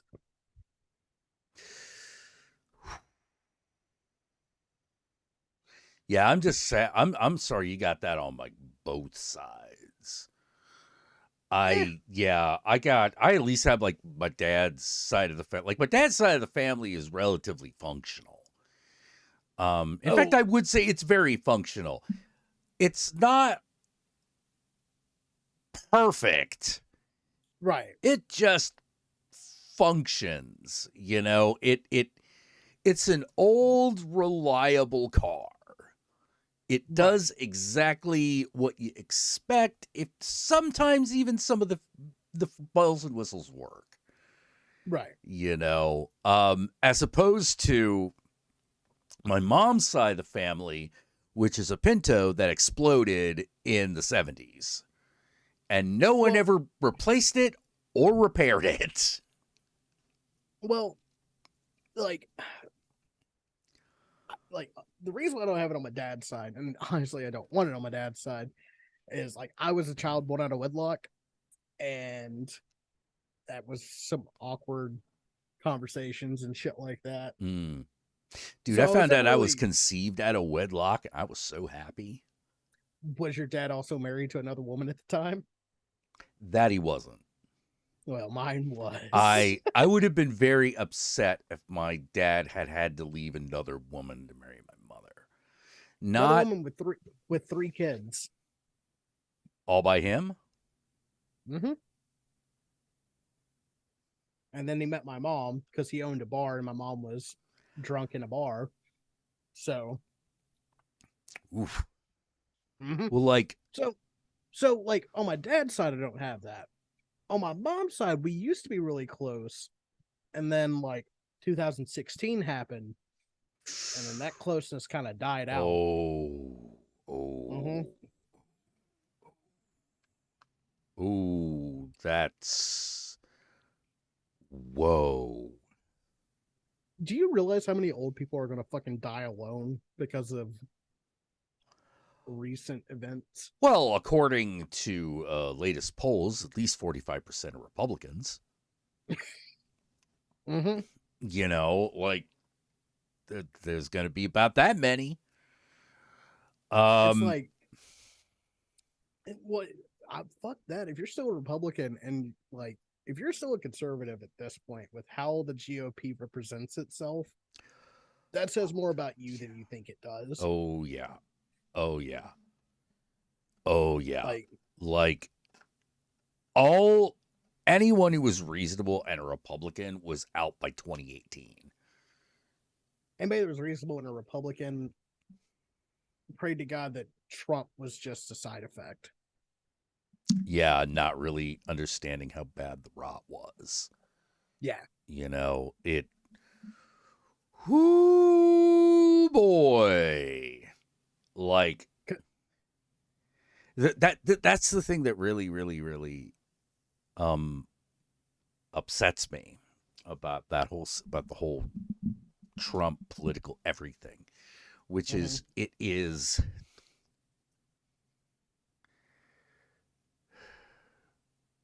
it was the confirmation of like, oh no, it was as bad as you thought it was the entire time. Yeah. And it just hit itself. But it was always this bad. Yeah. And it's one of those, oh God, oh no, I was right in the 80s. This is terrible. You know, It's like they don't. Fuck, even the Reagan Republicans are gone at this point. oh yeah, they're totally out. Well, they've been thrown out, nothing else. Well, it's like I can understand if you're a conservative and you're just like, I want my money. I mean, I think you're a fucking idiot and terrible, but whatever. That's fine. You can have your Yeah, but the obsession with money. cost of that is Yeah. now so high. Well, You know, you even gotta be in it for the hate at this point. You have to be. well, that's what the GOP's selling everybody on. Yep. That's their fucking that's their running like their campaign promise with the GOP is if you elect us, we will fucking kick the trans people out of every building. We will put them in Yep. camps. And it's like, why isn't that popular? Oh I well. don't know. Why doesn't the younger voters like us anymore?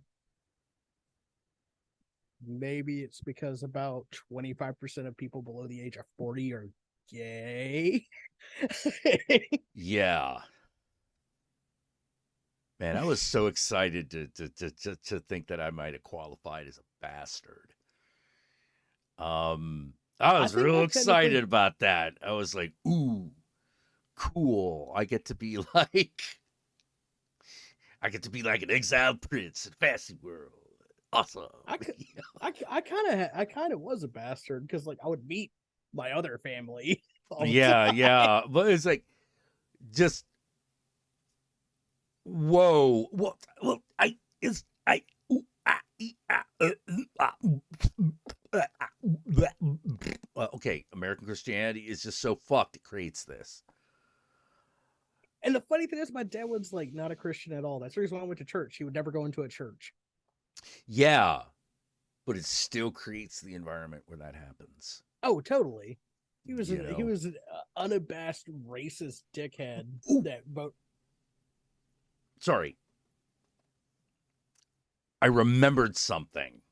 Okay, I remembered something I thought about. I don't know if this is true, but I noticed something. So, you ever notice, you know,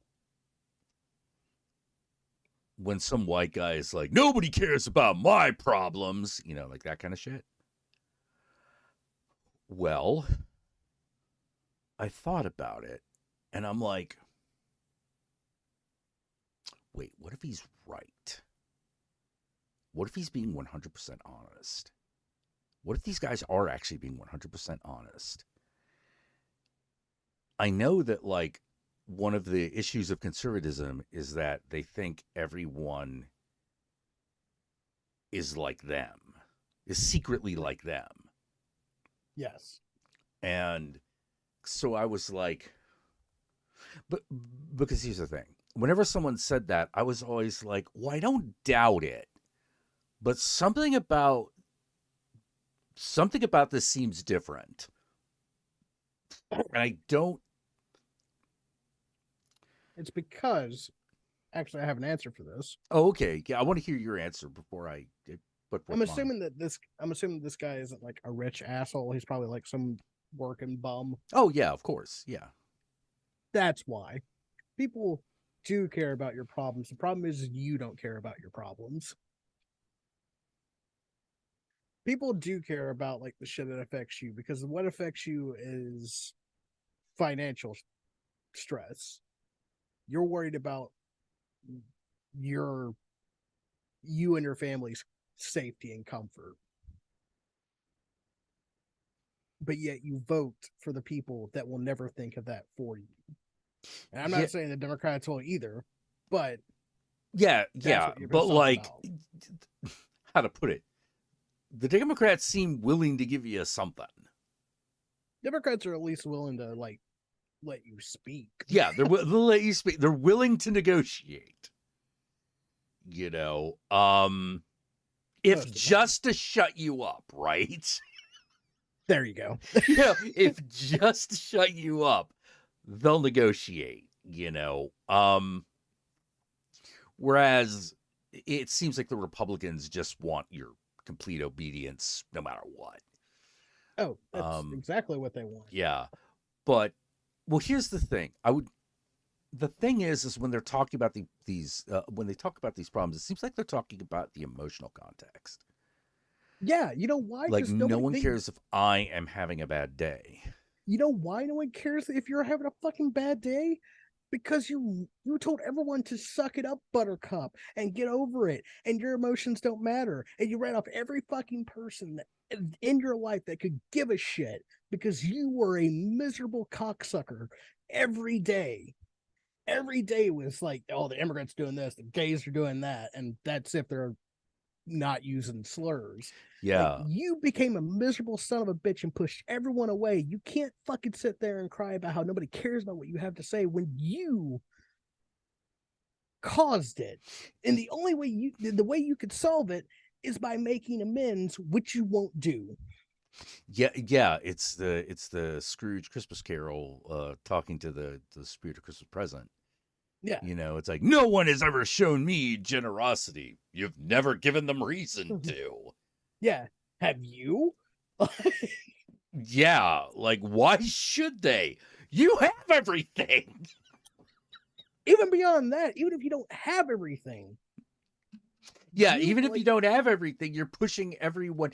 Hell, your nephew Fred is giving it. He's giving it away. yeah, He's giving it. He come every year. He comes to say, I don't care about the shitty things that you've done. You're still my uncle, and I'm still gonna care for you. Even if I don't like you, even if I don't like you, I'm still gonna care for you. and the thing is like he wasn't that he didn't like him. He was just like, yeah, he's a cantankerous bastard, but look Yeah, at he's him. a cantankerous. He's a cantankerous shit. But him saying no and not showing up is the punishment for his fucking attitude. Right. He doesn't get to enjoy Christmas with his family. That's his punishment. But it's one that he imposes on himself. Why do I have to do Exactly. anything? Exactly. And that's the reason why I think like, man, these conservatives, especially white male conservatives, are gonna learn very quickly. The reason why people don't want to be around you is because you are an insufferable ass. All that we really, really, really ask for, all that like, all the LGBTQ plus people, all the people of color, all we really ask for at the end of the day, our entire agenda is to just be allowed to exist peacefully. Well, the funny thing is the thing that the LGBT community wants from these people is the same thing that those people say that they want. Yeah. But in their cases, I don't think it's true, which is just leave us alone. I Like want to I just, want to live. I want to live. Just leave me alone. I don't have to come to your house. I don't have to do anything involved with you. But then like they'll say like, oh, but the LGBT people are constantly on everything. They're everywhere. I can't not see gay people anymore. And it's like, motherfucker, you're straight. We can never not see you. Yeah.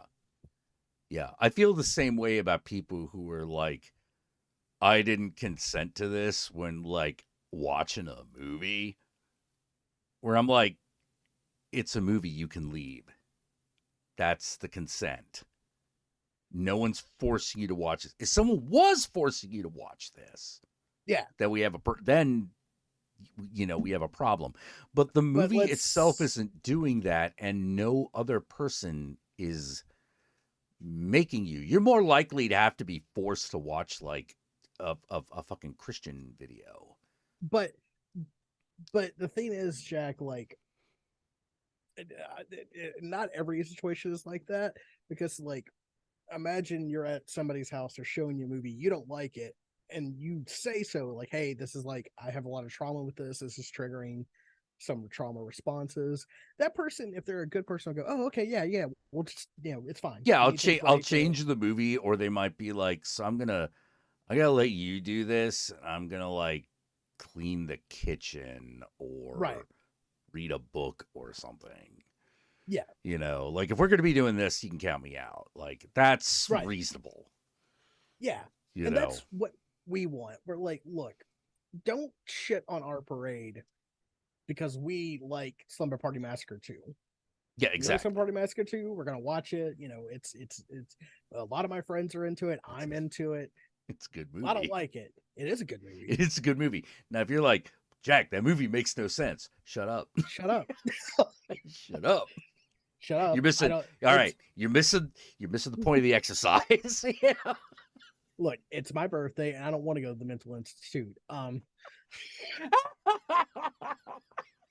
That's my wife's favorite line out of that movie. Oh man, it's it's just I will never get over the musical portions of that movie. Yes, you heard that right. There are musical portions of this movie. It is Yes, a musical. Buzz. It's a rock musical. Uh, but like, that's the thing. If that shit, like, if you can't watch Slumber Party Massacre 2, by all means, leave the area or just say something, and like, we'll try to make it easier for you.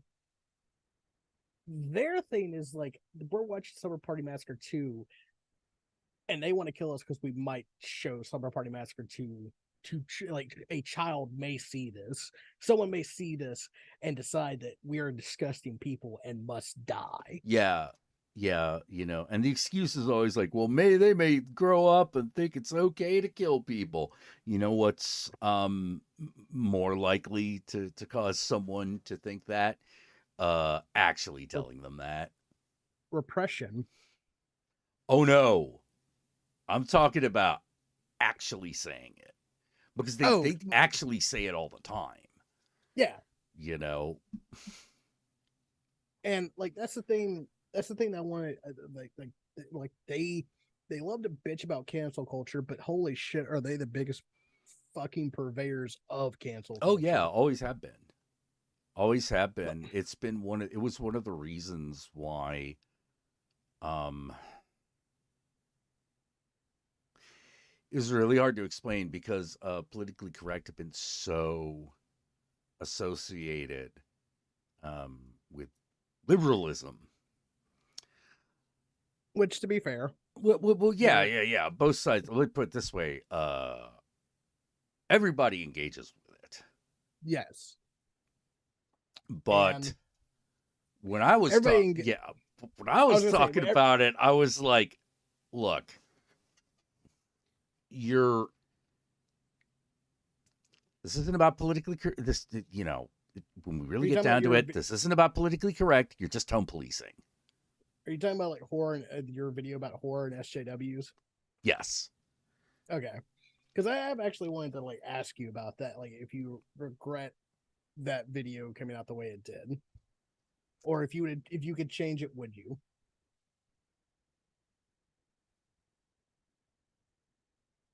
I don't know. It's That's fair, definitely not because there is like, it's not what I would say these days right, because we got bigger problems. yeah, and also like, there are some people that like took that shit to the extreme, but it was not nearly as like overblown as it was implied. Not through your video, by the way, but like, just everywhere on the internet, everyone was losing their shit. Oh yeah, yeah.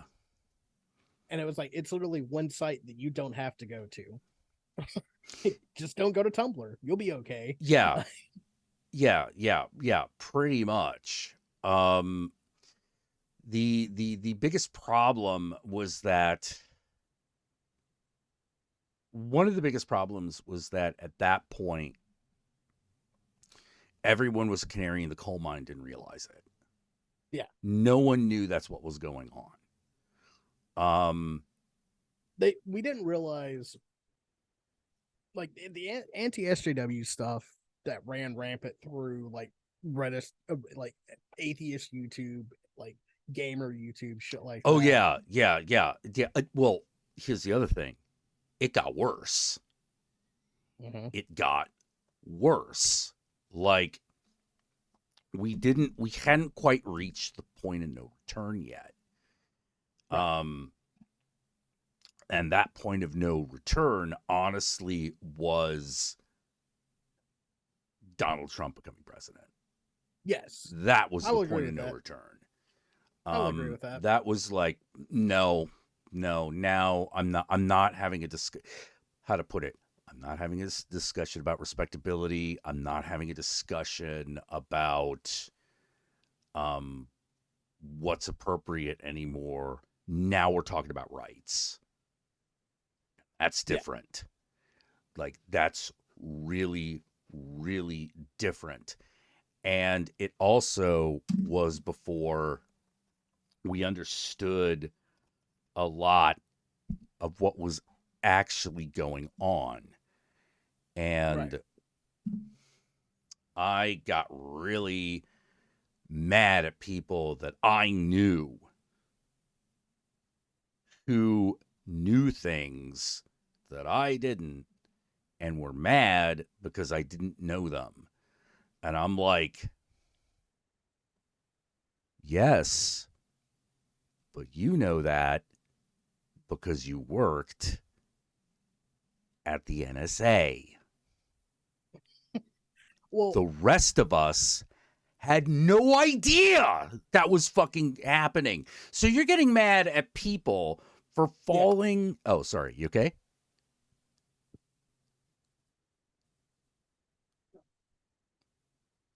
Oh, I have no idea what's going on there.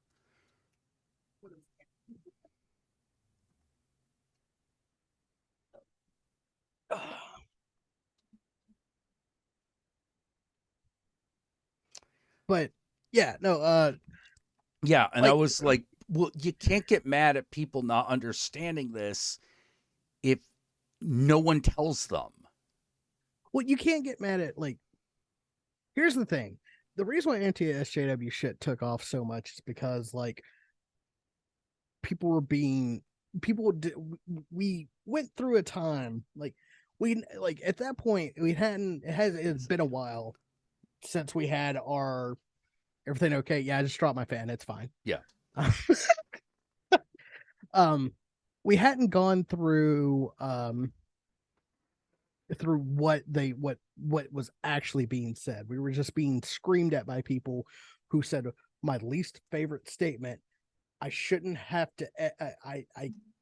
I shouldn't have to tell you why it's wrong or what you said. Yeah. Which I always thought, I always feel is a cop out because it's different than this. Look, man, I talk about this every day. Mm-hmm. I deal with this every day. Do you know how I keep my sanity? By saying I don't deal with it between these fucking hours. And that's where we are right now. We're in those fucking hours. So school Well, is even closed. You can go to a library if you need to do it right now. You can look it up on Google if you need to do it right fucking now. But yeah. I'm eating dinner, okay? Well, I'm trying to have sex with my wife, okay? Not now. I'm on my lunch break. I'm on my Okay, lunch. Yeah, I'm on break. Forget it. You but know? for me, like, which hello, uh, for me it was like whenever you would say something and like you're not exactly sure how you offended someone, but like you didn't mean to, right? Yeah. And you would be like, okay, I don't know what I said, but can you explain to me? Well, I shouldn't have to tell you what you said. Yeah. Yeah, you should. Yeah. Yeah. Yeah. You do need, you do need to explain yourself. Maybe there's definitely a point where you're like, no, you're asking right now because you ain't listening. So I'm cutting my losses, Right. But like if you someone know? genuinely comes up to you and goes like, "Well, what did I say? How did I offend you?" and you still refuse to like explain it to them, you're doing it for Yeah, one of yeah, two. that's a cop out answer because usually the real answer, like if you're being like really earnest, the real answer is because I'm so fucking pissed off right now. Or even I'm mad, but I'm mad because I've been told I need to be mad about this. Or I'm mad about this because of some misconstrued like prejudice that I thought of. And instead of being the adult and asking if you believe what you said or how you said this or how I interpreted it, I instead just got mad at you. And it's like for like petty Yeah. bullshit. Well, one of the things that was really alarming, especially during that period of time, is everyone.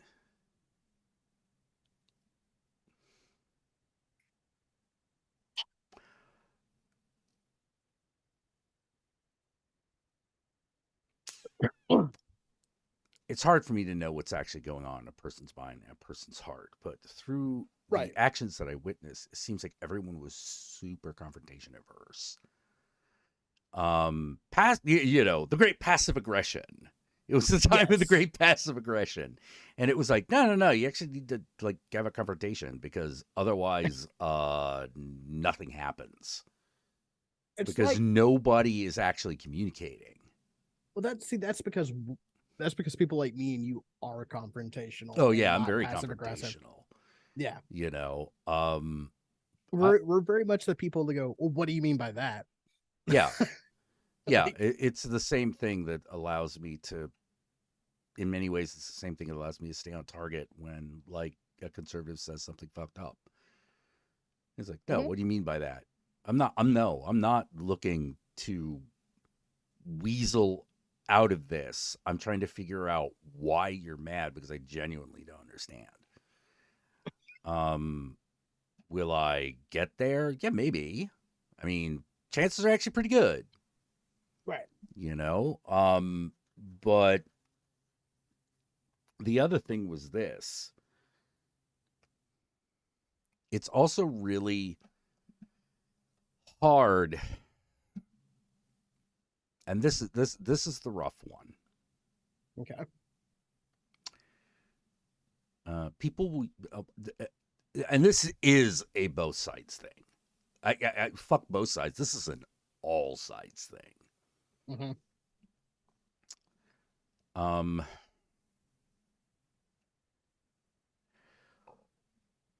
Politics becomes people's shield, Yes. and I'm like, no, no, no, no, no, no, no, no, no, no, no, no, no. If you come at me with the political, if you come at me in a political manner, um, I'm not going to get anything out of that. I'm not going to, I don't know anything. All I'm going to get out of that is, okay, this is people in this part of this is generally how people in this part of the political grid feel. Right. That doesn't do me any good because I'm looking for the personal. And a lot of people say the personal is political. Now, yes, but Your connecting politics with are people and understanding them, that relationship can only work in one direction. yeah. If they're not, you can't use political stances and claim them and use them as if they are your personal responses. Right. because there are too many ways you could get there. It's like I need to understand what is personal, because groupthink is, first, it is inescapable, but it's also impenetrable, yeah. because you're either in that group or you're not. And if you're Well, in the group, you get it. And if you're not, you, I, but like at the same time, the language isn't even compatible. right? It's like those. It's like people who like preach like leftists. I'll speak on my own people here who preach like hardcore theory, but have no idea what the fucking theory is actually about. They just quote the book, you know? Yeah. Like how to put it, like, and that's, well, let me put it this way. The people on the left, that most of the people on the left that I offended turned into the insufferable leftists who act just like the atheists that were insufferable did at the time. Like, Oh, what do you mean? Like you don't just understand that implicitly, sometimes you don't, or because or sometimes you don't know shit. or or There's a lot of things I don't know. or my personal favorite. Oh, you don't understand this? Well, you need to read the book. And it's like, I don't think you understand what you're saying. Yeah, Because because you would tell me what was in the book if you did. right. The chances of you, unless you already did it like 5 times today and you're tired, Which like, which which someone might be the case. I mean, that could yeah. happen. Which like I think Doom Bloomers brought up, like, there are a few people that like the reason why they don't want to educate you is probably because you're like the 10th person to ask that question, and out of those 10 people, you may be the only one that gave a shit. you know, Yeah.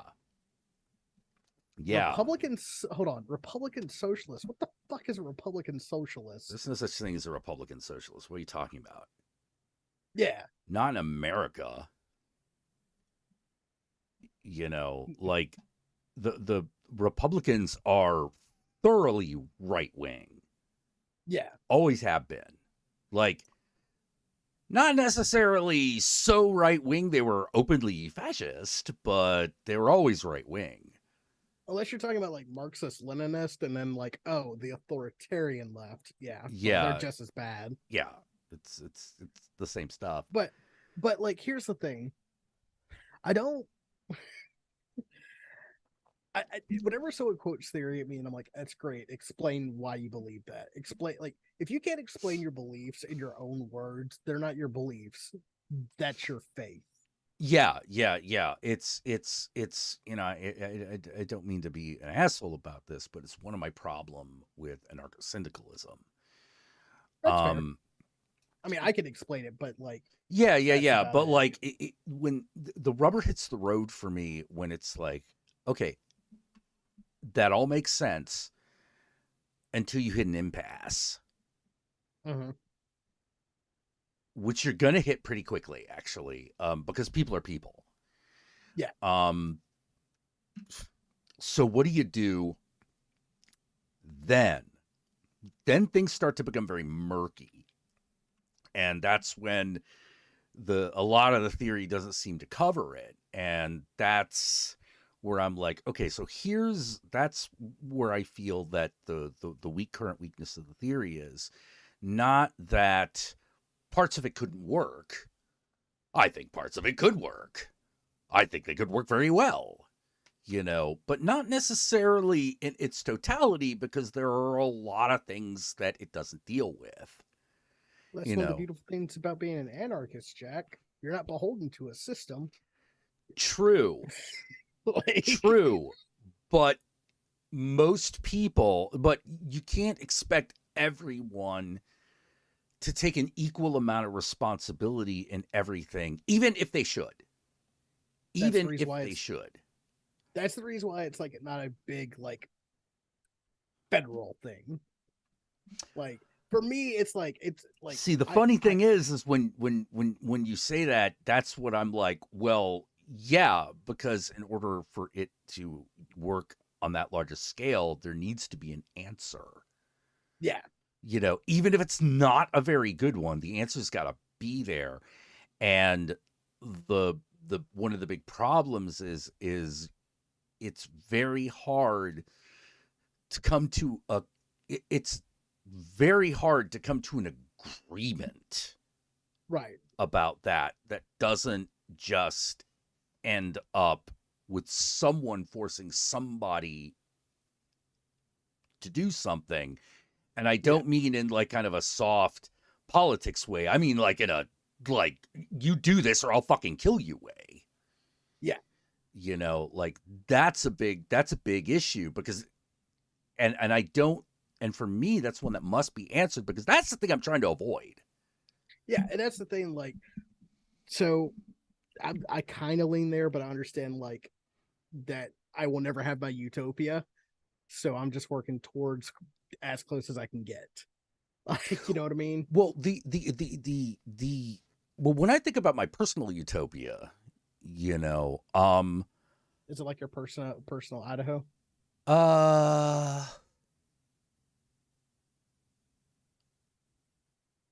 or a Iowa? little bit actually, but that's an intellectual, that's a mental journey all on its own. But like when I think about what it is I really want to accomplish, like, do I really care about anarcho-syndicalism? Only as a means to an ends.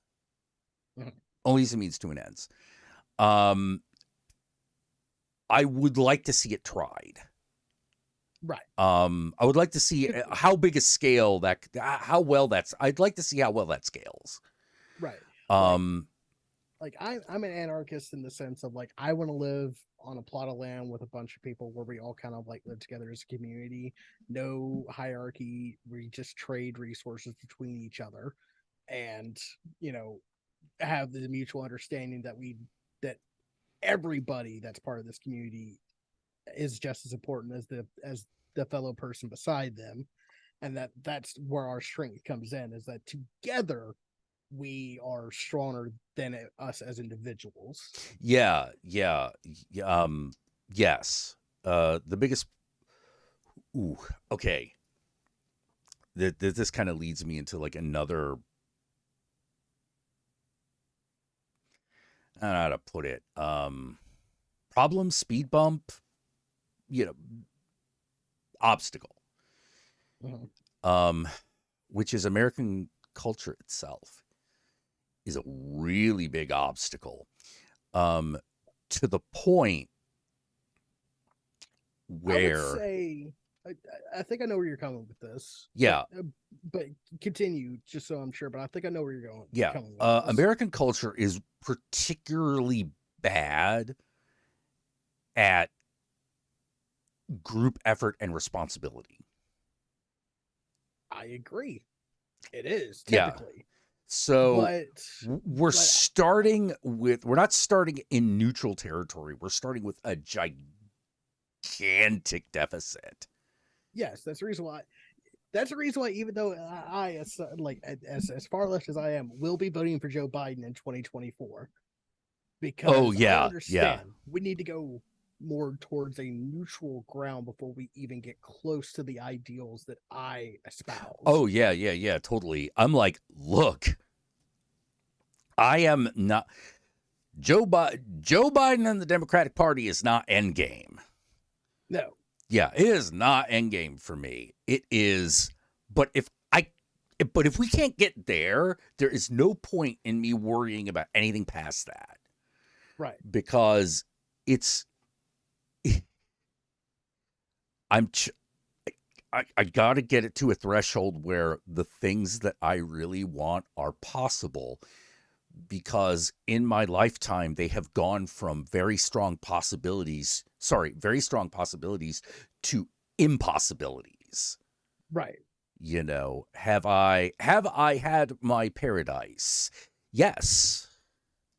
And I was looking forward to having that for a little while longer and then basically passing it on.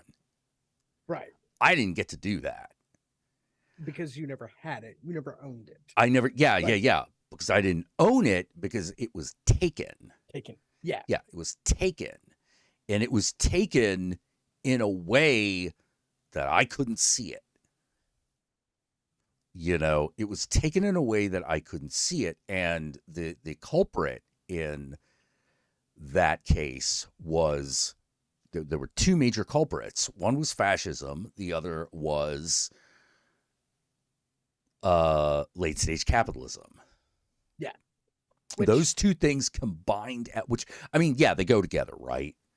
like, Like those two things go together like, peanut butter and jelly. like the two children that the Ghost of Christmas Present has. Yeah, yeah, ignorance and want, like, duh. Yeah, they create disasters, because like because I'm not Gen X, but I am an older millennial. Yeah. Like, so we have some similar things. You were told, or your generation wasn't, but my generation was told that we were the future. You fuckers are the ones that were going to kill everything. So, yeah, we were going to live if we were lucky. Yeah, we were told that we were going to change the world. And then, like, my generation took that to heart and started trying to change the world. And then the older people didn't like that. Correct. So they like we gave up on changing the world about 8th grade. Yeah. Because we were like, fuck this. And it's because they beat that like hyper individualism into us. Sometimes literally. Oh yeah. Like literally, like you look, at the end of the day, you got to be ready to fuck over. Like, you got to be number one. You got to be number one. You got to be the best one out there. Yeah, if you're not first, you're last.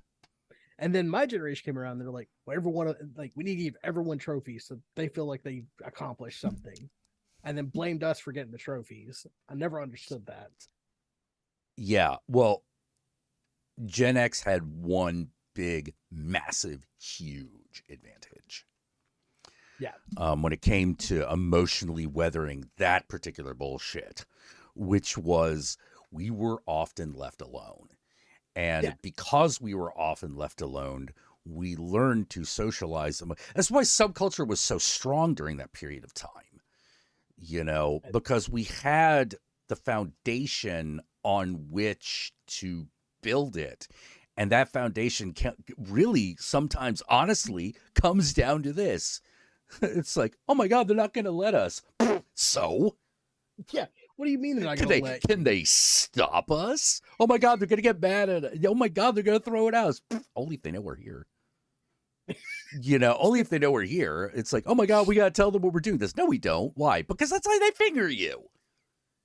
They'll finger you. It's like if we put ourselves on the list by being good citizens, if anything goes wrong in the area, whether we had anything to do with it or not, we are fingered, because they are not looking for who did it. They are looking for someone to blame. And if we are officially on the list, then we can be blamed because we're easiest to point the finger at. Whereas if we actually were a crime syndicate, they would never fuck with us because we might kill them.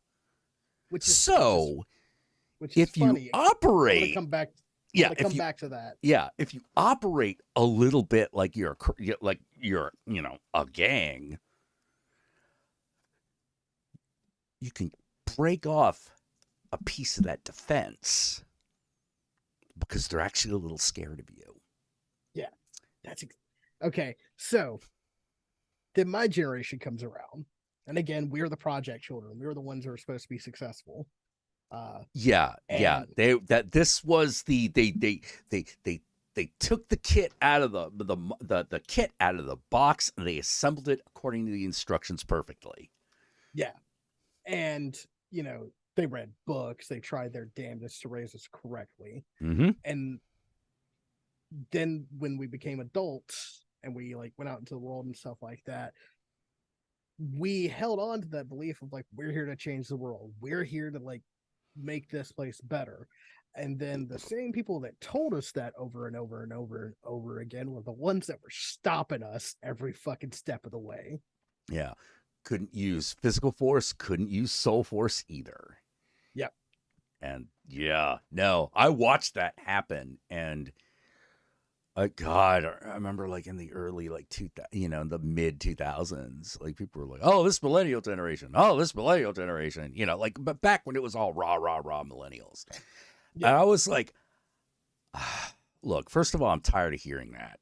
Second of all, let up. Let them fucking relax, okay? You're putting way too much pressure on these kids.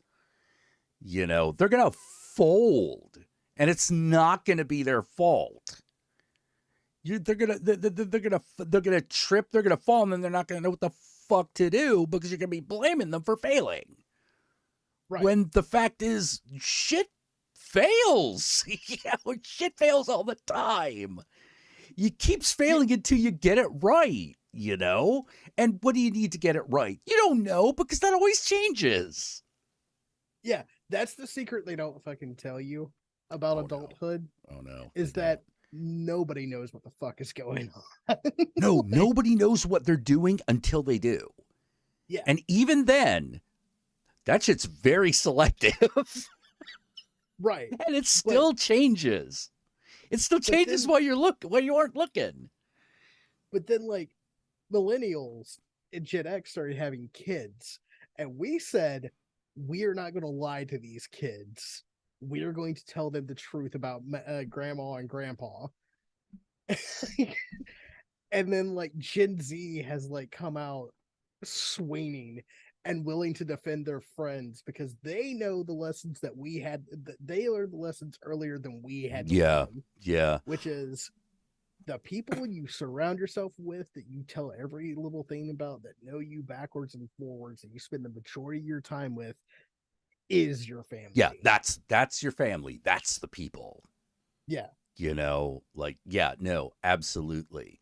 It's sometimes hard to pin down exactly who that is because there isn't a consistent uniform, if you know what I mean. Like before, like Gen X had aesthetics, and that basically told everyone what tribe or it told you what vampire clan what vampire clan you were in, right? You fuckers are dressed like it was the Warriors. Fuck yeah, we did. Hell yeah. It was awesome. It's like, over here is the Goths. Even the one guy who's like got a baseball hat is still got like crow makeup on and a Cure t-shirt, like, who he is. But he's just the goth guy that likes baseball for some reason. But it's funny because, yes, you had your cliques, but my generation, everyone kind of like dresses however the fuck they want, but everyone eats at the same fucking table. It's weird. Like the goths the goths and the preps and the nerds, like, everyone hangs out at the same table. Why? Because we are all fucked up, and we are all mad at our parents, and that nothing connects a group of people more than a common enemy. Yeah, that common enemy. Well, like there's another. Can you dig it? And you count, suckers. But like there's another aspect to it. I think there's another aspect to it, which is now I haven't been to college in a while, but I don't think that the education that millennials and Gen Z has gotten was as good as the education that Gen X got. Oh, fuck no, it wasn't. As someone who grew up in those systems, yeah, no, it wasn't. Yeah, because, like, I don't know how to put it. I hated the school that I went to, but I learned shit in college. Right. I learned shit in college, but I found more community in college. Does that make sense? Oh yeah, me too. Yeah. Like, I found out who I was in college, not who I thought I wanted to be. Yeah, but like I I learned the more outside of college about stuff. Like, you know, I I learned more about like certain aspects of knowledge and questioning and stuff like that I never learned in college or high school or anything like that. yeah. Whereas the education that I had, even going to like a pay for, a, a private fucking college Mhm. during the time, critical thinking was still an integrated aspect of the education, But yeah, in a big way, in a very big way. did you Um, have how many standardized tests did you have? in college, Just in general, like in your education career. oh,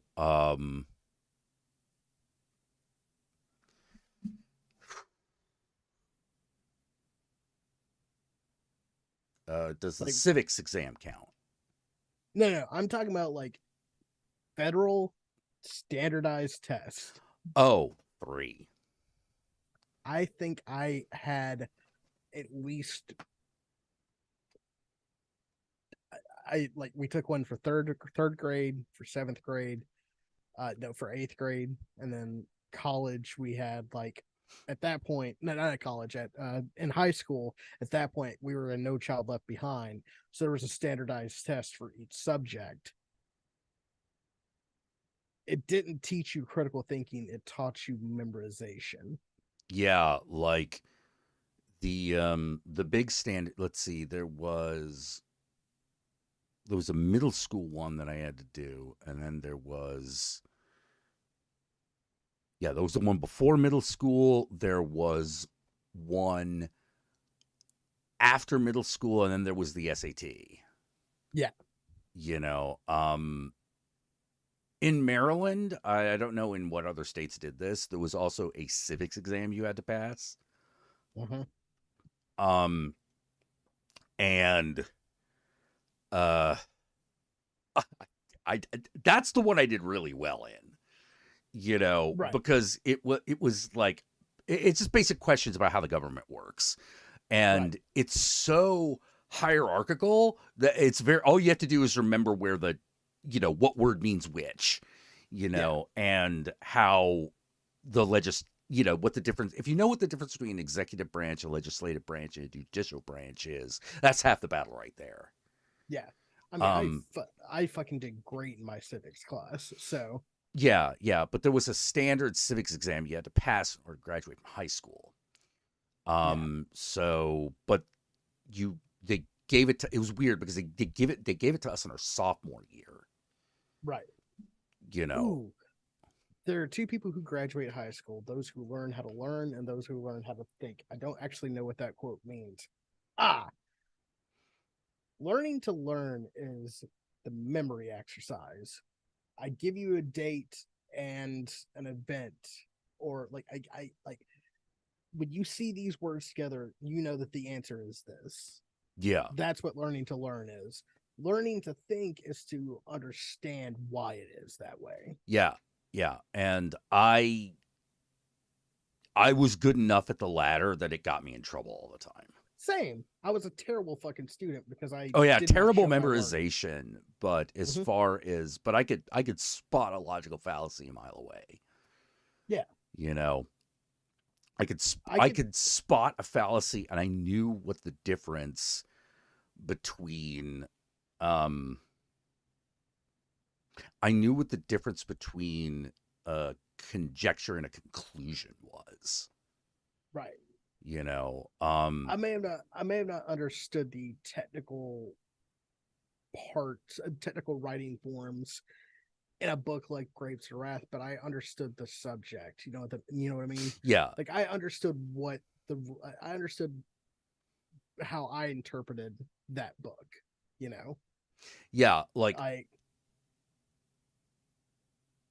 sorry, I'm when you're done. There's a great example I want to bring up. what I was gonna say is like that's what learning to think is. It's the exact same thing I was saying earlier about like people who say read theory and people who explain theory.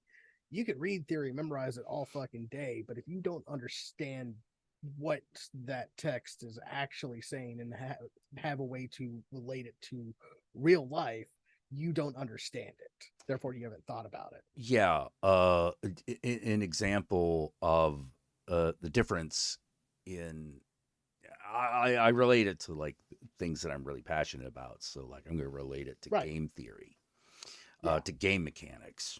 It's one thing to understand what the game mechanics are and how to replicate them. It's another to understand why those mechanics are in place.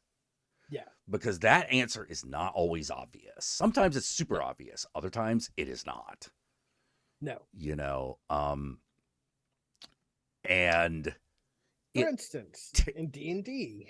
yeah, for instance, in D&D, a great example of, for example, in D&D, what is that game really about? What is the thing that is actually the most important to that game? I mean, it's a war game that has a role playing aspect to it. Oh, no. I mean Use on a mechanics level. oh, playing pretend with your friends using dice to resolve conflicts. No. Oh, okay. On a mechanical level, that is not what Dungeons and Dragons is about. Dungeons and Dragons on a mechanical level is about the action, the move, and the reaction. Yes. That's Okay. the real game system. The dice is just there to say you succeeded. Yeah. But the true mastery of the mechanics of the game is how best to use your action, your move, and your reaction. That's the real game. And the reason it does that is because they wanted a way to figure out, they needed a way to balance the players against each other. It's not about balance against the NPCs and monsters. Yeah. It's about balance between the player, between the barbarian and the rogue, the mage and the warlock, etc. Yeah, because like as the forever DM, that's kind of what I'm more focused on is like everybody getting their big moment or everybody understanding what their character does or basically everybody getting their moment to shine. Yeah. Like like giving someone that like that accomplished feeling like Yeah. And for all that Pathfinder, the thing I think is interesting about Pathfinder Second Edition is for all of its bells and whistles, it has a ton of them. Mhm. It actually simplified that even more by just saying you have two actions. 3 actions. You get three actions per turn. Uh, I thought it was two actions, but one of them was potentially a move. No, you could. It's 3 actions. Period. Okay, you have So, three so actions. Okay, yeah. So on your turn, you can choose to like you get like a list of actions you can do. Each action has like a certain like value. Like casting a spell is a 2-point action. Movement's a 1-point action. Attacks are 1-point action. So like let's say you're a barbarian and you're already surrounded by enemies. mm-hmm. You can choose to just spend all 3 of your actions to make physical attacks, Yeah, making marshals actually keep up with casters, which D&D 5th edition sure as fuck doesn't do. not as well as it wanted. It was clearly trying to. It just didn't quite get there as well. I played, I ran a game of Pathfinder and I ran a game of 5th edition, and marshals in Pathfinder actually like, it's like, oh, this is what's missing in 5th edition because marshals in 5th edition, what's your turn basically? By marshals, A you mean like move, fighter, right? barbarian fighter, Barbarian, fighter, rogue, monk. You yeah, know, monk, rogue. Basically, if you don't have a spell casting ability, right? what your turn is, it's move, hit thing. Hitty If I hit, guys, hitty yeah, guys if and I hit it, gals. If I hit it, how much damage do I do? If I don't hit it, all right, I'm done. That's literally your turn most of the time. Yeah. Like maybe you'll activate an ability or something like that, but most of the time your turn is I hit thing, I either hit or miss, I do damage, and then that's Yeah, my yeah, turn. yeah. The flexibility in Pathfinder, the flexibility is that a martial character has more control over how much they have more versatility over what they can do with those three actions. Yeah, A well, like I get, caster, it's always going to be one of the if when you cast a spell, you know it's always going to be two actions. yeah, You know, it could be a big effect, but it's going to cost two. and So and that's your Pathfinder's limitation. yeah, and Pathfinder's spells are actually, man, they're really cool. Like it's like old D&D. You know what I mean? Hmm. Like third edition spells where it was kind of like this is absolutely crazy, and I don't know if you'll ever find a real use for it. But if you do, it's going to be one of the most memorable moments at your table. Yes. Yeah. Yeah. Like that's why that is the sole reason why some of these really, really bizarrely specific spells exist in the game. In Mm-hmm. either Pathfinder or D&D, but Pathfinder makes better use of them. Yes. I would agree with that. But anyway, the point is that you know that's the clear objective of the game system of those two Yeah. game systems, which is to balance the player characters against each other. Yeah. The monsters, it doesn't matter as much because you've got four dudes. Right. You know, you are designed to win. You know, in all things being equal, you are designed to fucking win. It is Yeah. assumed you're going to win. In fact, um, the dice are just there to provide a level of uncertainty and therefore tension. Yeah. You Conflict know, resolution. Like, because yeah. it's like in LARPs where they have like the fucking playing cards or rock, paper, scissors, whatever the fuck it I always is. preferred rock paper scissors. I liked I, playing cards because you had more range of like succeeding. Does that make sense? Or yeah, failing? I actually the system that we used was that we tried what we had was a combination of we had a system where it was a combination of random generation and there was a power economy. Yeah. Even though it was a cyberpunk setting, we had Yeah. broken it down to where it's like, okay, you got these points, they can be used for this, you Yeah. know. And there were only like two different types. There were only like two different types of points, you know. And you actually had to have the cards to turn them in because you had to give them over to Right. the game master, Right. you know. Um, you know, and oh, the other thing was if oh yeah, yeah, it's like you had to give them to the either the other person or the game master, depending on what the situation was. Right. So basically, it's like, all right, I'm gonna put down this card into the luck pile, Mm. and basically, um, your luck pile regenerated every scene, Okay. but it was one of those like, all right, until I am out of these, I can use them, and the other player would see it because you either had the card or you didn't. Right.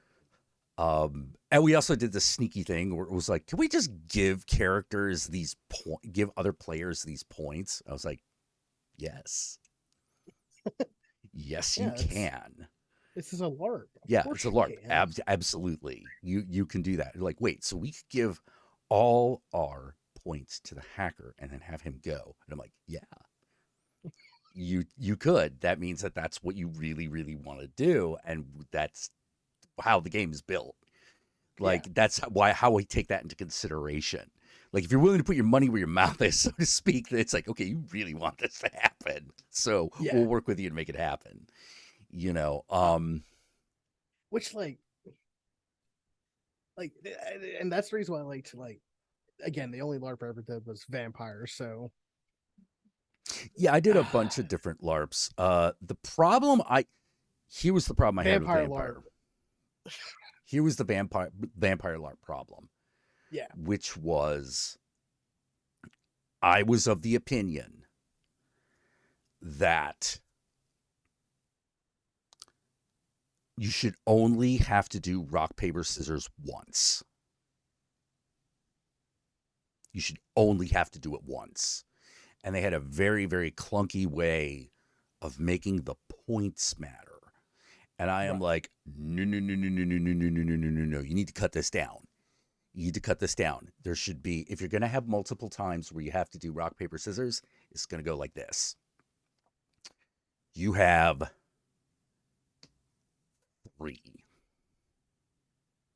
You have 3 in anything max. Well, Period. my problem wasn't really with like the system of the game. Oh, okay.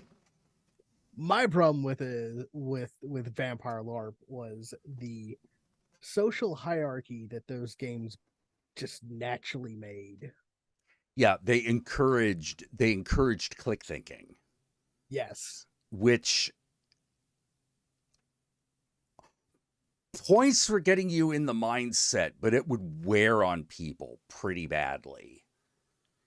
Oh, You know, yes. that was the source of most of the problems. You know, and Every it was something they problem. never addressed. It was never addressed. Well, I don't think that they ever wanted to because it's like, well, that's the point of the game.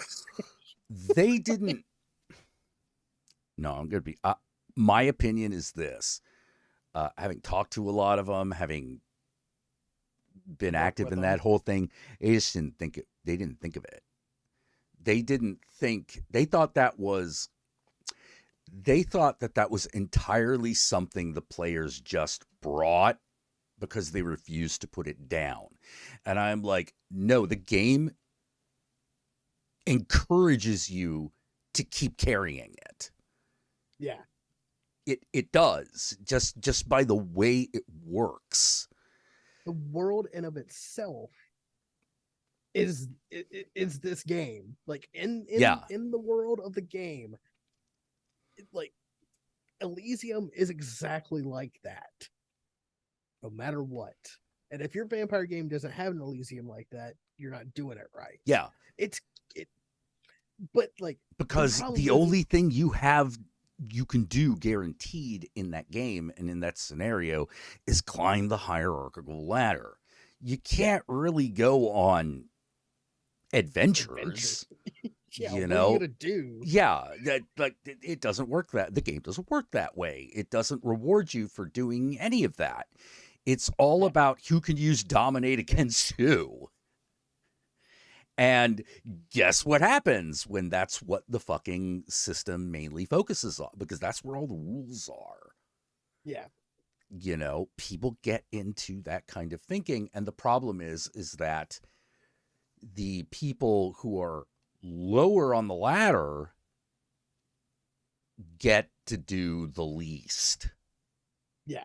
But, They get left out. yeah, but if you don't have them, there's nothing for the status climbers to use. Kind of like in real life. You know, because Kind of that is like the way it is. If everyone, this is why, yeah, how to put it. This is why the idea of quiet quitting is so terrifying. Wait, we didn't let that happen. They just did it. Uh-oh. mm-hmm. Uh-oh. I don't get to We need keep my job if there are no employees. or I oh don't shit. get to be a manager if I am not managing people in an office. Because the Everybody's higher got to ups come into probably work. don't understand what I do anymore, even if I am still doing my job, which I'm Well, probably not, well, you it's know. like it's like because Jesse works from home, and now they're like saying that she has to come in the office like 8 days a month. What does she do? She's a financial analyst. She does like data entry and shit like that. What does she have to be in the office for? Is that like, oh, this is where we have the big team meetings and it's all confidential, so we don't just want to be doing it over the internet. We need to be meeting with the client, and is this stuff? No, Is they're it like cool. that? No, they're cool with that shit. They do that already working from home. No, their Oh, problem is that they just want to bring people into the building so 2 they can days out of the justify month. having it. Yeah, yeah, And like yeah, everybody's like, why would you do that? We don't want to do that. And like everybody's like, why the fuck do they want us to come into the office? It's useless. We don't get anything done. We don't do extra work. How we do more when we're by ourselves? And it's like, because middle management has to justify their existence. yeah. Oh, oh. Now put that in the situation the tech industry is in right now. Gets a little Mm-hmm. interesting because there's an additional factor, and it's this. Why would I come to the office to do my tech job and work on a shittier computer? Why would I? Why would I come to the office to? I don't like wearing khakis and a button up. Like I, Yeah, I sit at home in my basketball shorts and possibly a t-shirt. Like yeah. I'm not doing the work on the same network as everybody else. And I know my shit works mhm. because I have been making it work for years. That's actually an additional consideration a lot of people have, which is if I come to work and work on the machine you gave me, like I'm doing less, you know, to say nothing of the fact that I still remember one guy got fired and they said, "We need you to bring in your laptop." And the guy was like, "Well, come get it. Yeah. You have to come get it if you want it." "No, you should come here." "Why? You fired me." Didn't think about that. It's like, No, no, I no. am under, well, we'll sue you over it. You're going to sue me over $1,500? You Okay. fired me.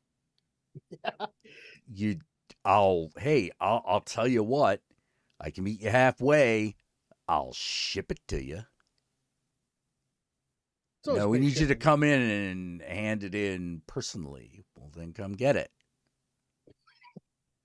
I'll be here. I'll I be don't have a here." job right now. Like, Yeah. You know, well, you won't get what? Severance? IRA, you don't get that. yeah. You know, it's like I'm already getting nothing. You know, well, we could sue you. Well, that's going to be really hard if you're bankrupt. You want to hear a funny story? A funny little thing I learned today Yeah. while listening to a podcast. So you know Elon Musk is being sued, right? Let me put it this way. I didn't know the fact of that, but I assumed.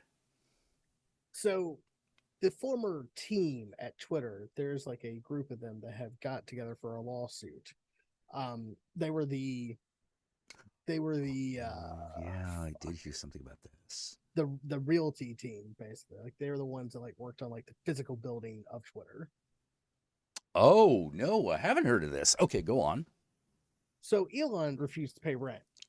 Uh, You know that. oh, Yeah. right. Right. I don't.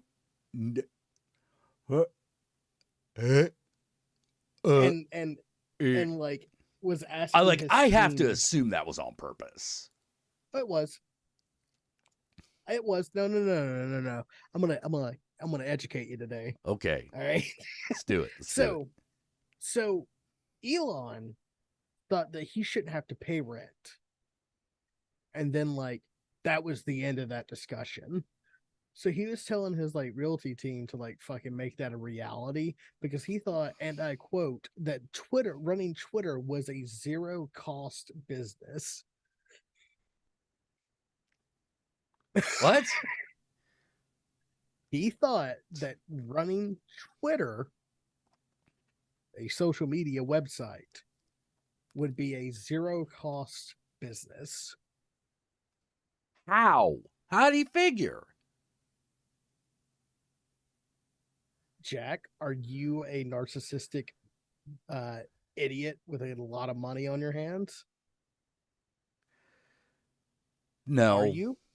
Neither am I. So I can't fucking tell you the reason why he did that. I'm Or why like, he thought that. like, Pay rent for what? The building which what Twitter lives this in.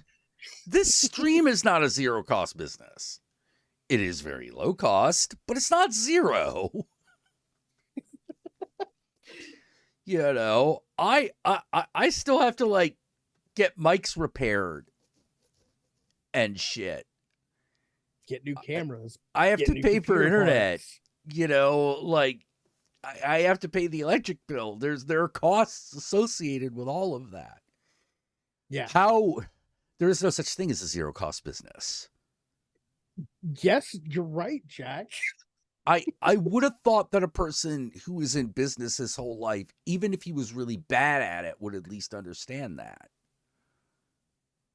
You would, right? Yeah, because like, how do you escape it? You never have to pay it because your dad's a realty guy. Well, And he kind of you gotta be in La La Land. Like, you've got to be living in fantasy world in order to think that. Jack, I think Elon may have a permanent residence there. I don't know if you've been keeping up with him lately, but it seems as is I his know. I connection just to didn't Rio. think like I thought he would make smarter mistakes than that. No, no, Jack. Like him thinking that he could, like, how to put it, like him thinking he could fire everybody and then just ask them to come back and work for free. Like, I kind of like that clearly wasn't going to work, but I could see the logic behind it.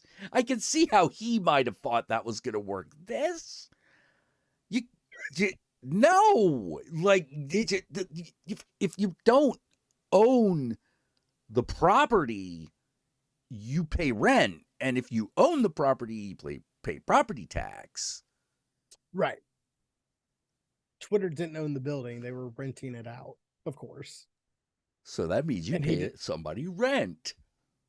And yet, for some reason, Jack, somebody wasn't getting paid rent. And who was it? The landlords. And the landlords are now suing Elon.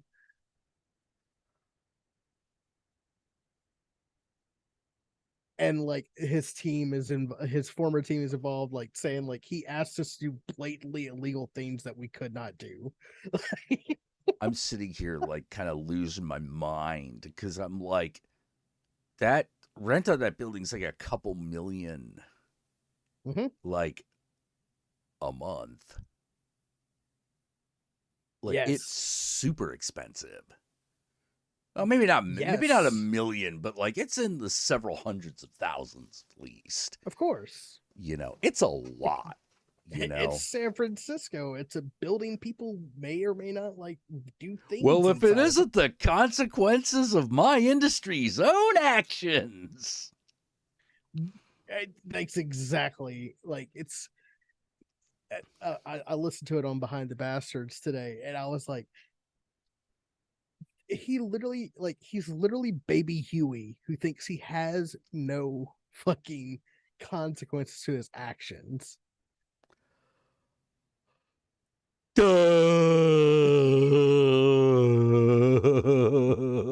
Like he's like he wasn't even born on third. He was born like halfway down the fucking base path to home and thought he hit a home run.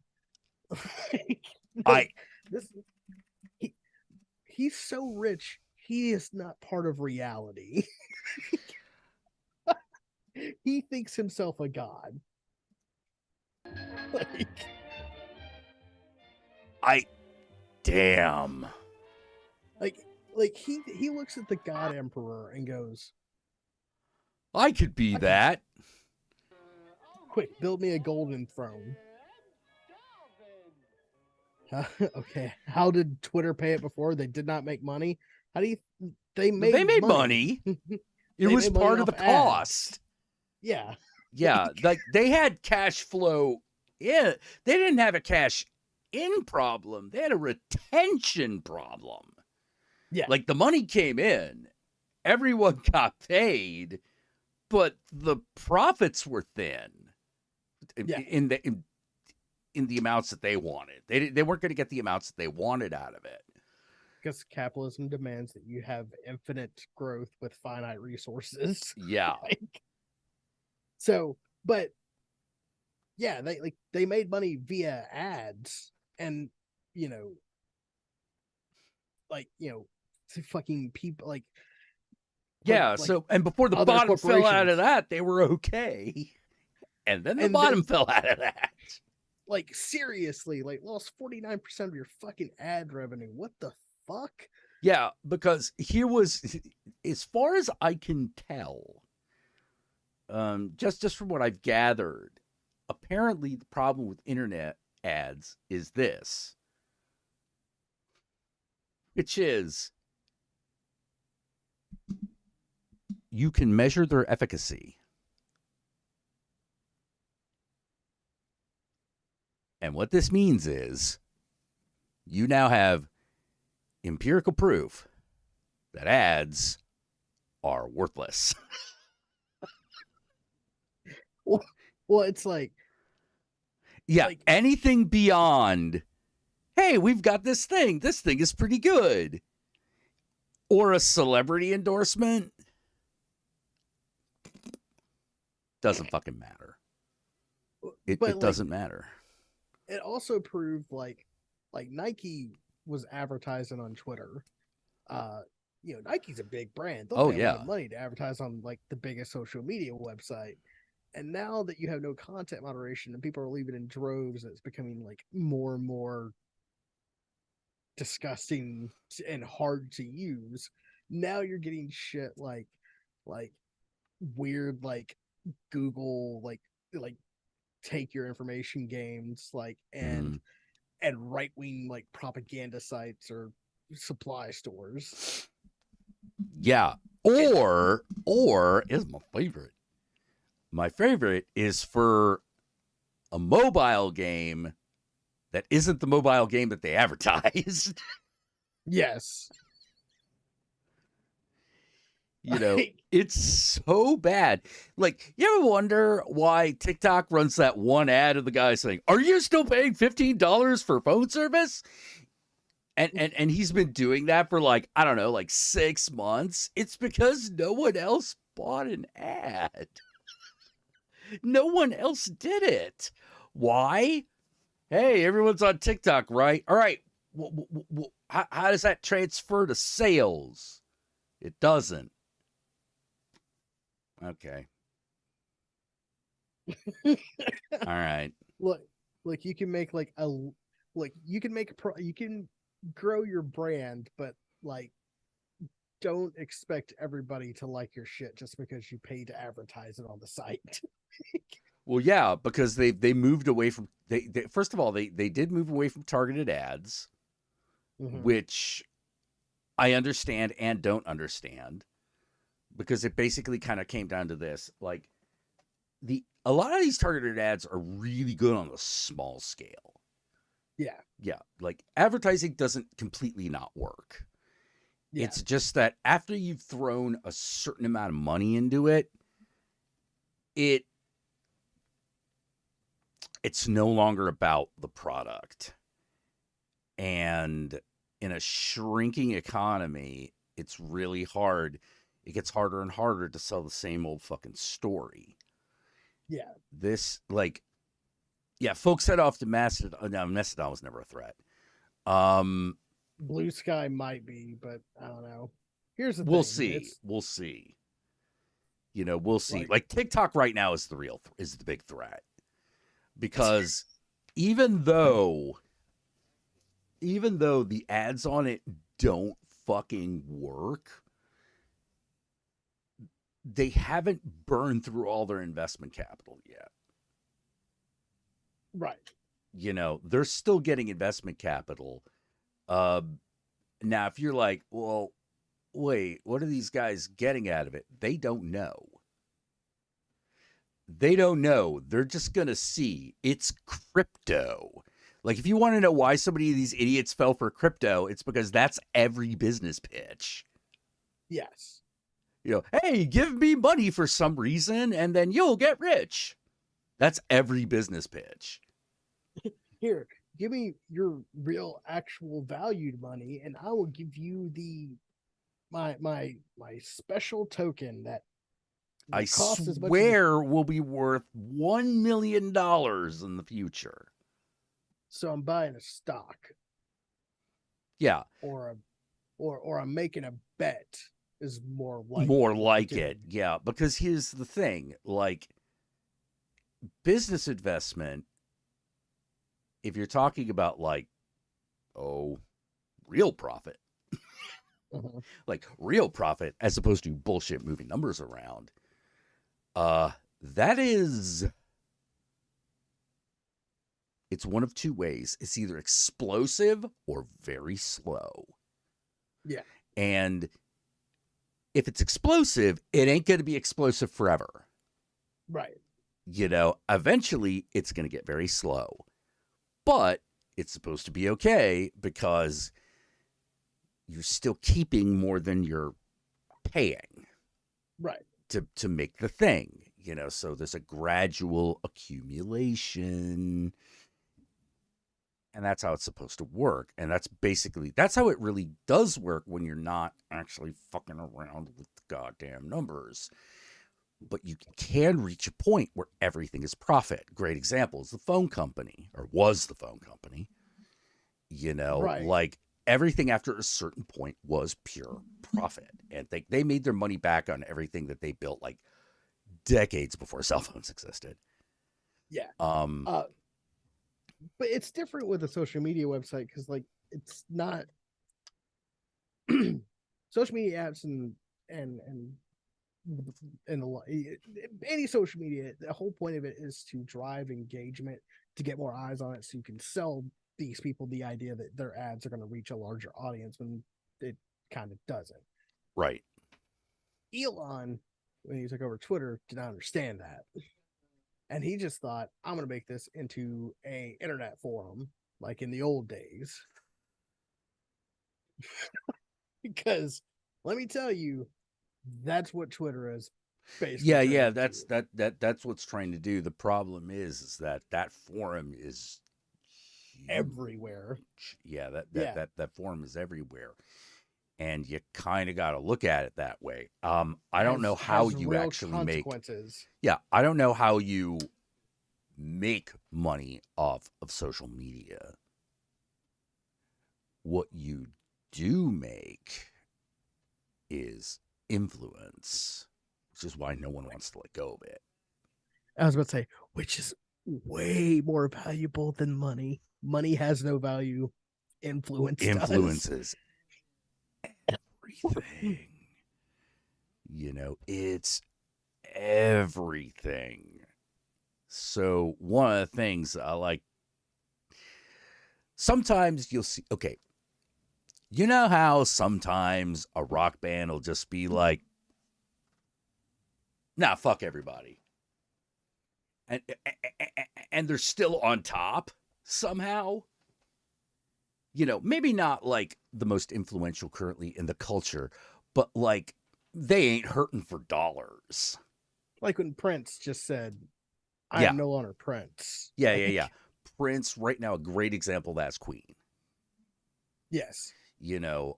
Freddie Mercury, they're not even touring Freddie Mercury anymore because he died in the 90s and they're still sitting fucking pretty. Still touring too, which is weird. Still touring. And why are they doing it? Well, they like touring. And it's fun. Gets them out of the house. Yeah, fun. Gets them out of the house. And it's one of those, like, and the other thing that they learned is this. Well, we don't just have to take whatever shitty deal the fucking record industry's going to give us. You need us. We are queen. You get that? Ain't nobody coming here because you're Warner Records. Yeah, Like, no one's coming here because you're Warner Records. They're coming here because we are queen. Hey. Okay, I was actually thinking of getting off in a little bit, so I'll bring it out. okay. But yeah, they realized, no, you need us. You stop making money if we say no. Yeah. You know, but then you stop making money too. Oh dear, look at my gigantic, fabulous mansion. Look at my residual check. Hey, you know what a residual check is? This is fuck off money right here. Fuck like, you. But we'll stop fuck. paying that. Well, then I guess we'll keep touring because that check's even bigger.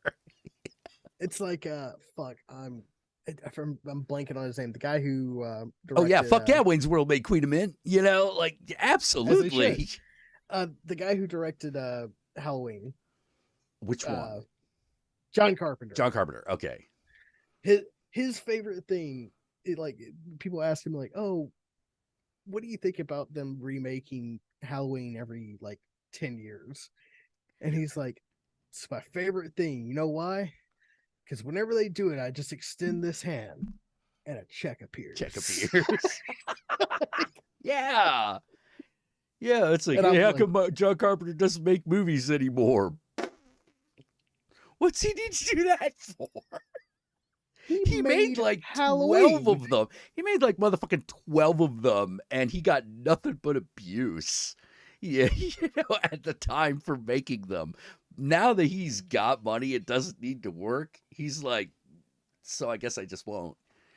You know, or like what Tommy Chong said, like, hey man, what happened to Cheech and Chong? We got rich. That's what happened. Hell, you know? You ever try to get, the words of Tommy Chong now, you ever try to get a rich Mexican to do anything? You can't get them to do shit. It's like, hey man, you want to go touring again? Nah. I think I'll sit around and actually do something for my people. I'm gonna learn Spanish. Yeah. I got Spy Kids to shoot. Yeah. I gotta shoot me some Spy Kids. Let's go. You know? Yeah, that's the other thing. It's like, why is Cheech Marin in anything? Because he wants to be.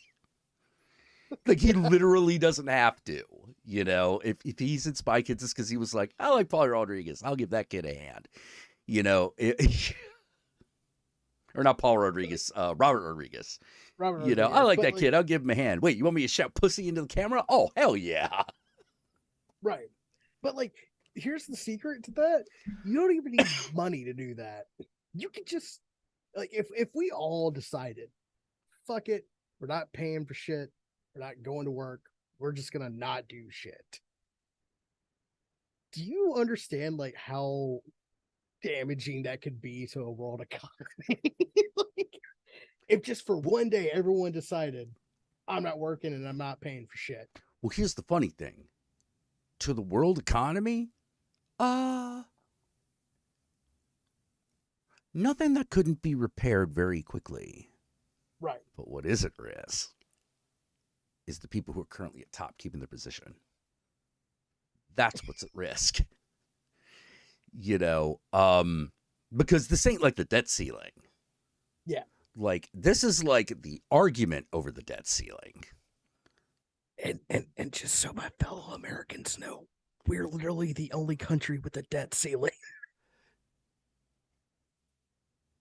Yeah.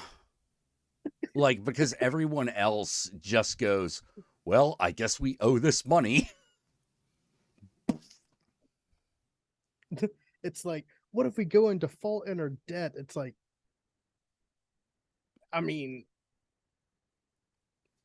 not much would change if people didn't freak out.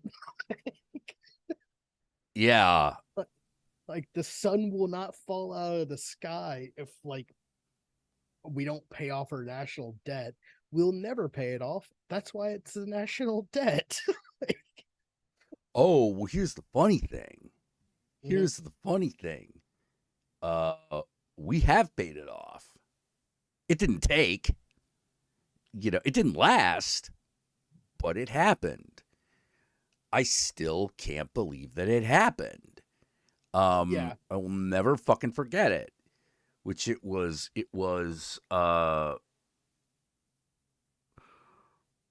I Bill believe Clinton. it was November 2000, I Hmm. believe, right about the time of the election when George W. Bush became prez. Yes. There was an announcement. It's like, we have paid off the national debt. And it was like, wait, excuse me? Yeah, How? we just paid it off. Okay. So And we it was have one of like, those like, I didn't give Bill Clinton enough credit. Holy shit. and then Debbie's like, watch this. Watch this Uh, immediately. like 2 months into his presidency, back where it was and then some. like we're going to do massive tax cuts for large corporations, and then we're going to treat them like people. and then and then oh fuck, we need to go into war. Why? Because we spent all the money. And how we need to go to war for resources. Well, we can't sell it that way. Fuck, we'll tell them it's for freedom. Fuck, we'll tell them it's for freedom, and then we won't get the resources anyway. Like, 22 years, man. yeah. Like, Jesus 22 Christ. years, and you didn't even get the oil. Fuck no.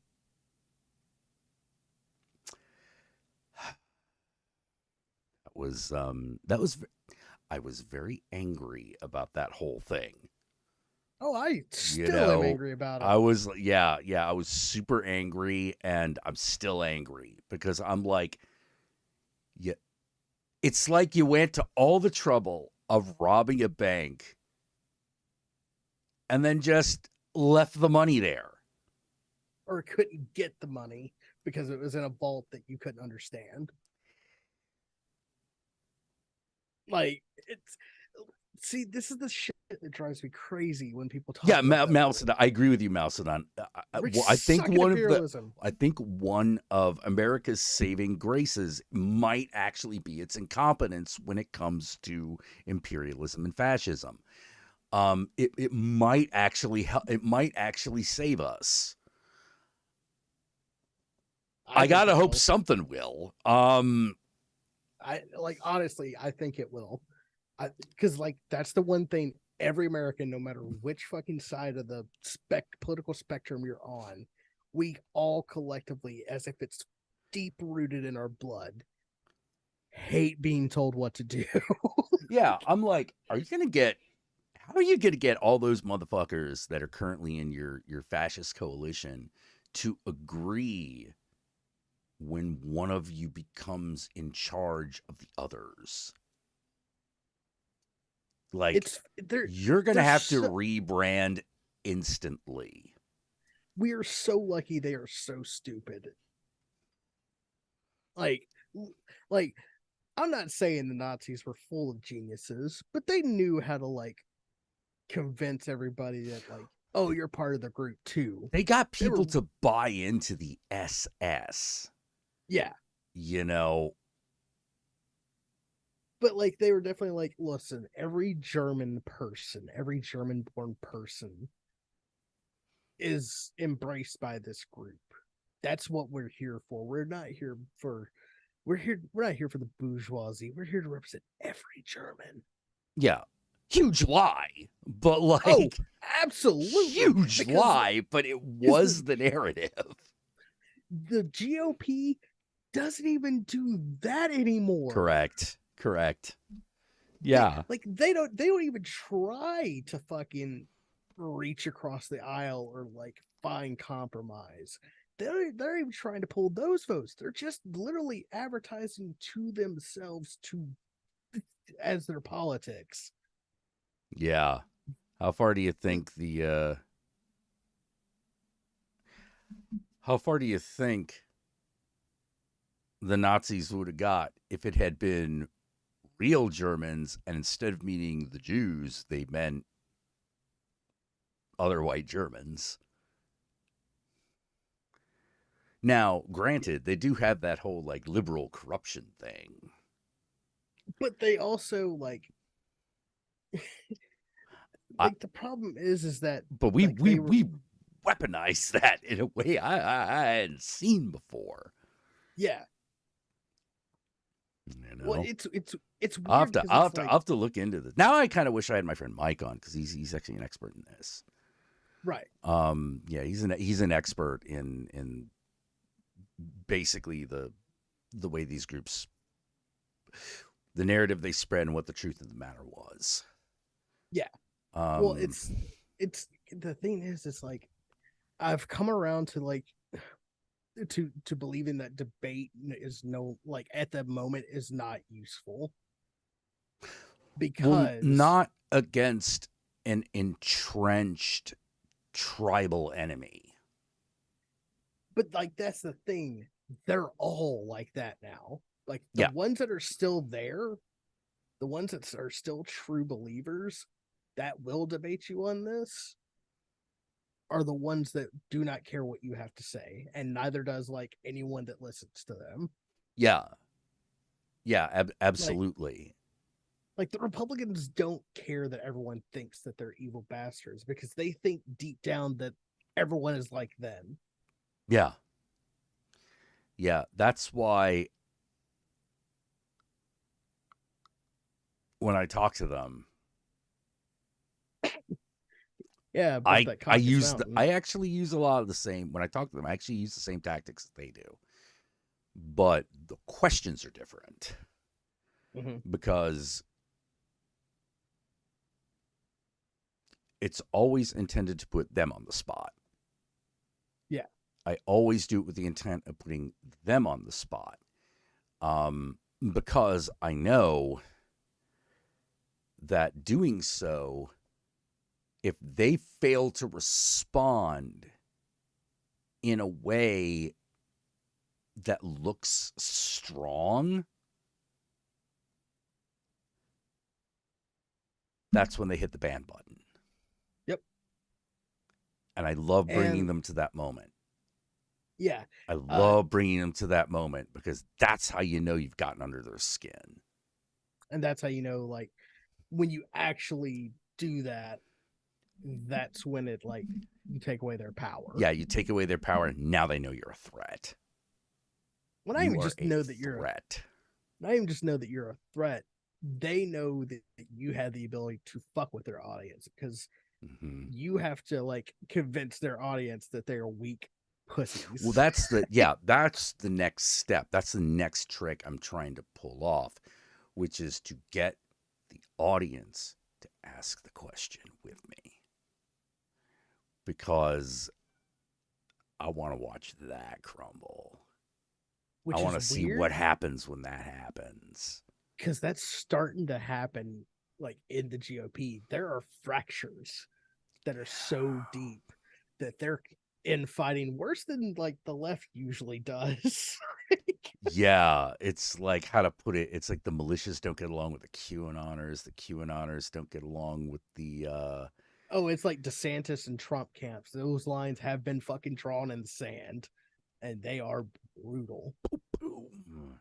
You know, like And let me just say, as a leftist, it's fucking fantastic to see them carry on the very uh liberal activities that we have been doing to ourselves the last 20 years. yeah, because like and the thing is this, a lot of people I'm hoping that Mm-hmm, it's more like this, which is why it's important to stay focused.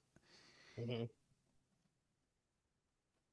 Right now we're repeating a lot of what happened in 2016 and whether or not that's a good or a bad thing is kind of dependent on us. Yeah. It's very dependent on us. Now, Including you out in the audience. yeah. Every individual hearing this now, and those that don't, that live in America and vote. Hell, you don't even need to vote in order to have some effect here. Now, it is the biggest way, the biggest and most direct way you can have an effect. So definitely do that. And if you're It's like, you only want people to vote your way, yes. Why do you think I convince conservatives to vote for libertarian candidates? Here's the thing. So Chris Christie just entered the race. Mike Pence, blah blah blah, Ron blah. DeSantis. Ron DeSantis. Now, not Nikki Haley. Is it Nikki Haley? Yeah, Nikki Haley. Yeah. Now, two big targets are Trump and DeSantis, even though Chris Christie is the biggest. That's a fat joke. Yeah, don't I couldn't, dude. The guy is making Ted Kennedy look svelte. Oh my god. You're like, not wrong. Holy hell. Like, and Ted Kennedy, that was, whoa, dude. I don't know what's going on with thyroid. Anything is happening. You're a setter. You do something about that. Listen, that boy loves his macaroons, okay? Hey, loving macaroons is one thing. Oh my God. I'm not even saying the man's lazy. I'm saying he got a problem. He got a weight. Do not adjust your set. He got a weight problem. I think he needs to look into it. But anyways. Anyway, point is,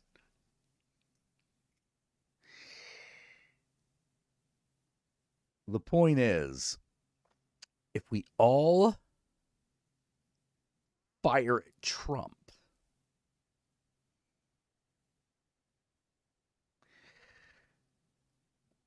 that's a coup de grace, no matter how you fucking slice it.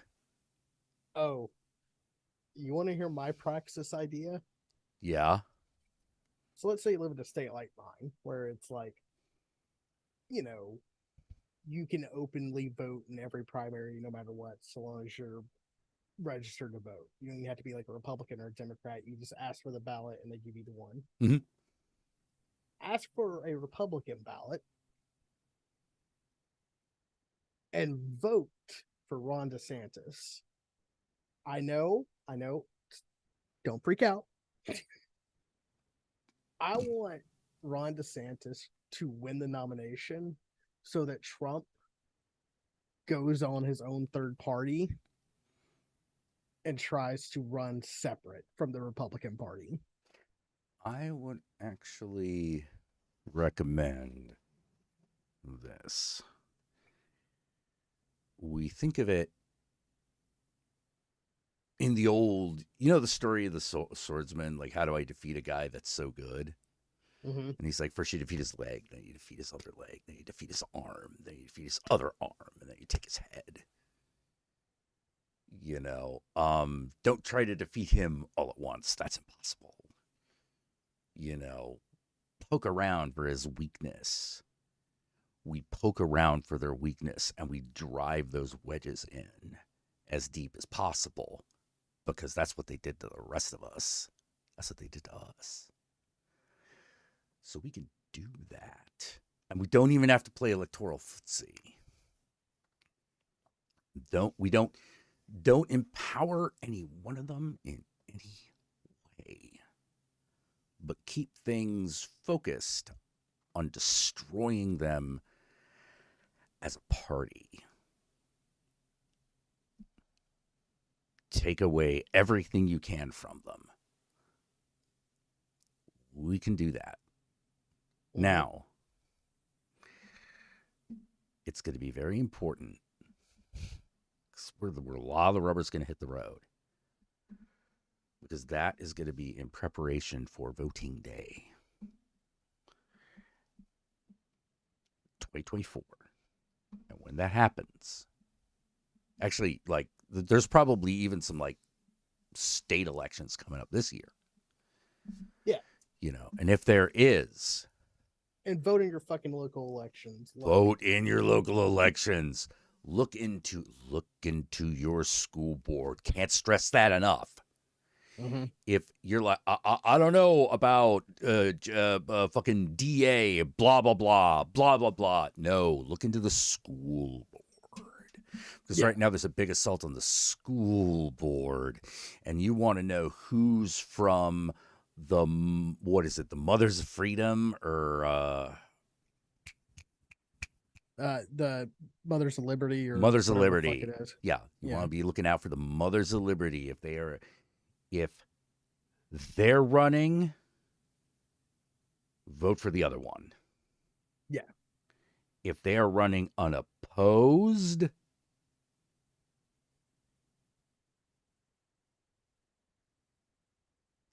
Find someone. find someone. Run yourself. Yeah. I am dead serious. They've made inroads. They've gotten into Temecula, and I was like, yeah. Wait, what? Oh, okay, all right. Like, now I'm alarmed. And they came out of fucking nowhere. Yeah. So we just gotta treat them like roaches. Did they come out of nowhere, or are we pretty sure we know exactly where they came from? Oh, we know exactly where they came from at this point. But like when they first showed up, like 4 or 6 months ago, it was like, wait, who? But they were prepared. They were ready. Yeah.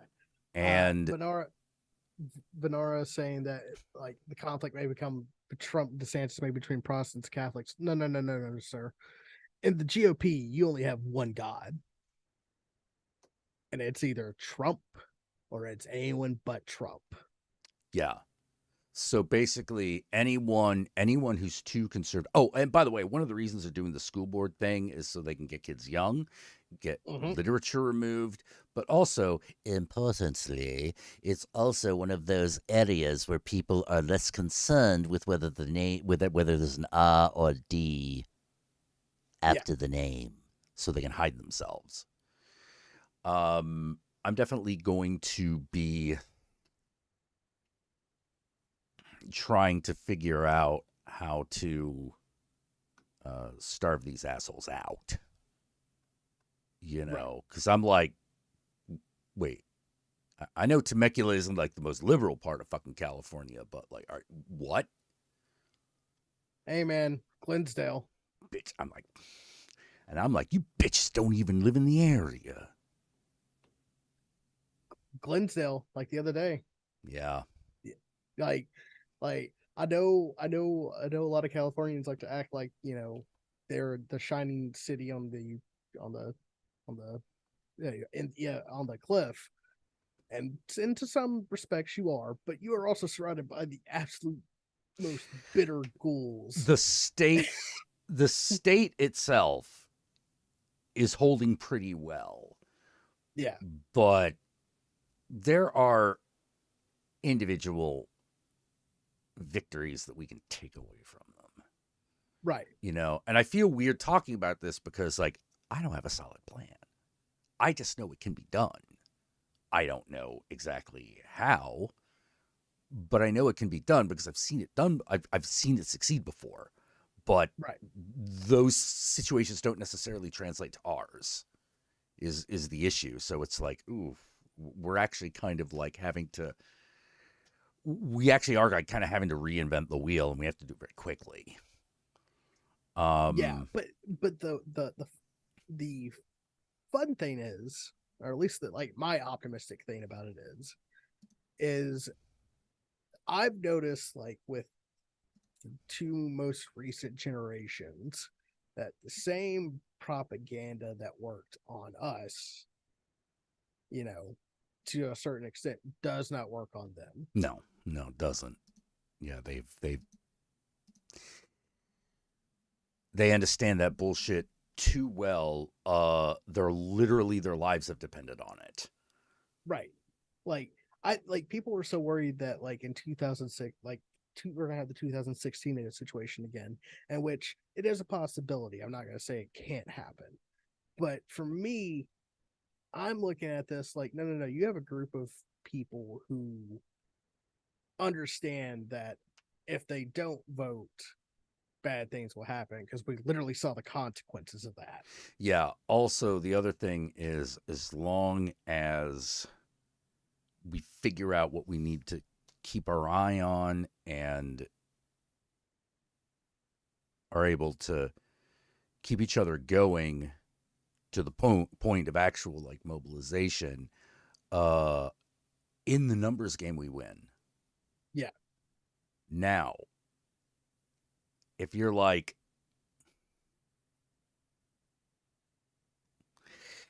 in those areas where they have discouraged the vote very heavily, those are going to be the most important. Those are when you're going to have to go for the Gandhi move.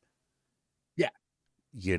Where, it's like complete passive resistance. No, we're standing in this line. God damn it. We're doing this for the country and the dream of America. Yeah. Like get a little of that Martin Luther King in you, Well, again, it's funny you bring that up because like that's what I'm saying. Like something like I feel a change in the wind Mm-hmm. because of how heavy-handed the Republicans have been. California The is Tennessee fucking. Three, California is looking into slavery reparations. right? And they've already concluded, okay, we have the money. The problem is figuring out who it needs to go to, who it should go to. Right. That's where we're at with this.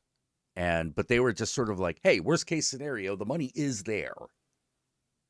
If Right. the numbers are as high as we think, we still have the money. But Republicans didn't now we got to figure out like yeah. how to get it to the people. Republicans didn't appropriate MLK or Mandela. They lied about Oh yeah, they MLK and lie like a Persian rug. like but for me here like because I know you need to get off soon, so we should probably start getting on that. Yeah. But for me it's like I just want people to understand like it's okay to like be kind of fucking tired of hearing about it every fucking day, but you do have to care. You do have to vote. And I know like it seems like Joe Biden and all these fucking liberals aren't doing nearly enough, and they aren't. But I promise you, the Republicans will do what they say they want to do. Yeah. Like let me put Democrats it this way: will lie to you. The Democrats will shift. Yeah, they will shift. Hell, they've already shifted way farther than I thought they were going to. Oddly, like yeah, don't get me wrong, there's some shit Biden does that I don't like. Like I don't like his union busting that he seems to do a lot. That doesn't make me happy. But no, it doesn't make me happy at all. But some of the other things, some of his financial plans are like, I can't believe you even proposed this. And he's like fucking outfoxing the Republican Party. Yeah. When it comes to politics. Yeah. And political dealing. He's not the leftist I want, but he is a decent president. Yeah. But anyway, one of the things that I try to do whenever I get like too down on it is I try to come back to that moment in the Martin Luther King speech, where he says, I have been to the mountaintop, and I promise you, we will get there. Because like in that moment, I'm like, oh my God, I believe him. I believe he saw it. Like he saw it like, St. John the Divine saw the revelation. Yeah.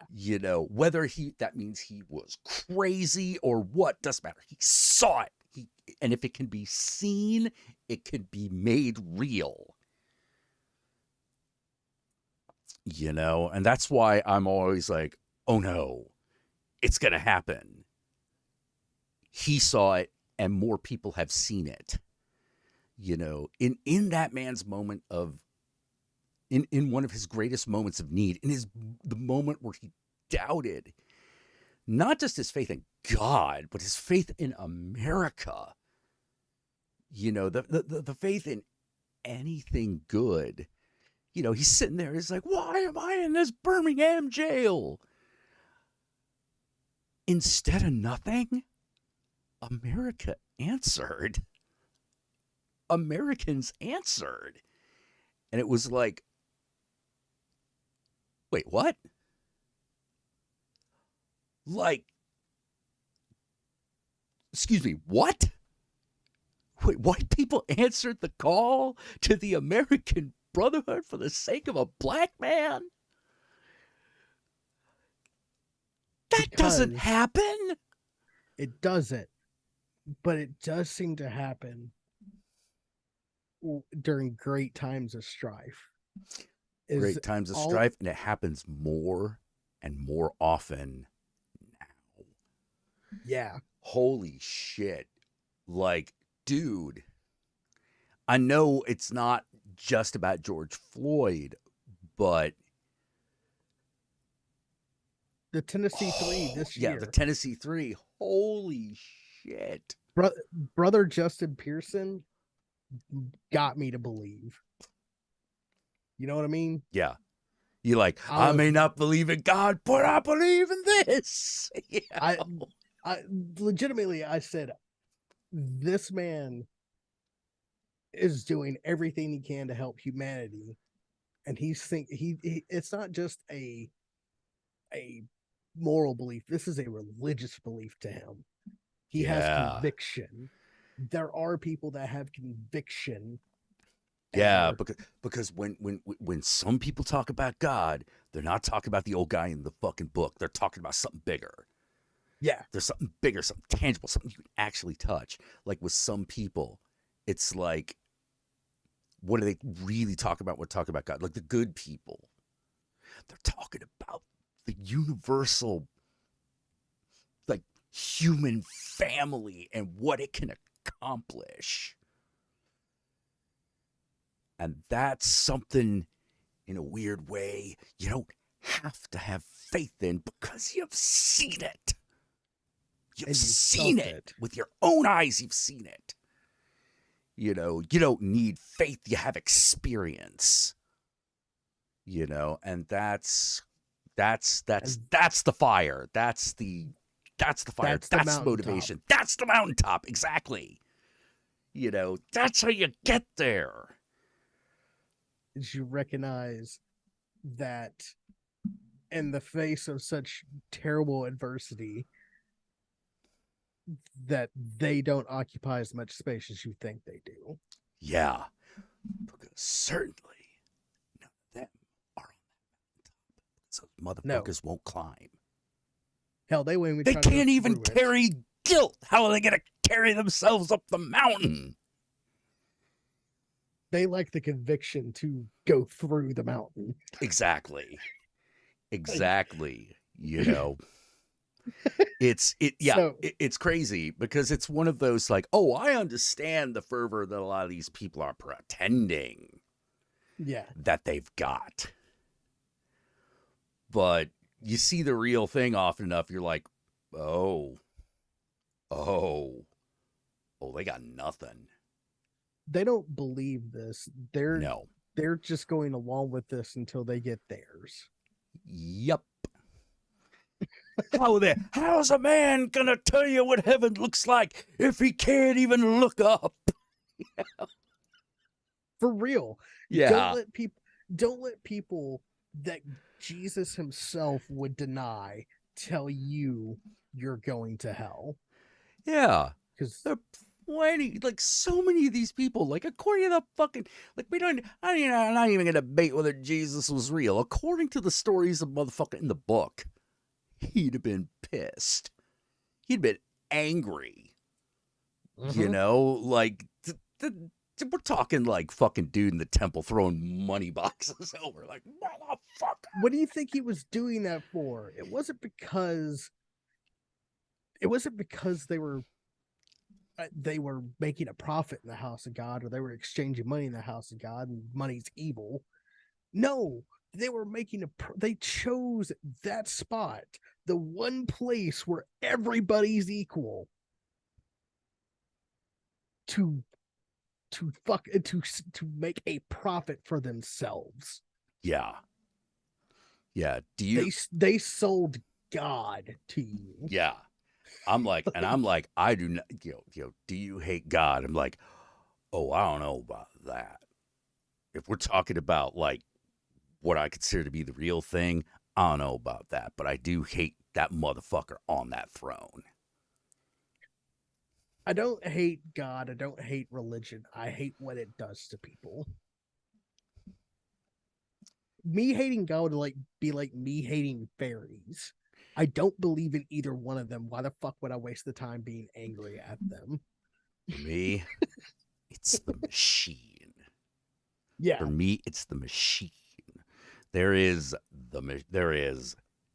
life and humanity, and then there is the machine. And by the machine, I don't mean like the mechanics of the physical universe. no.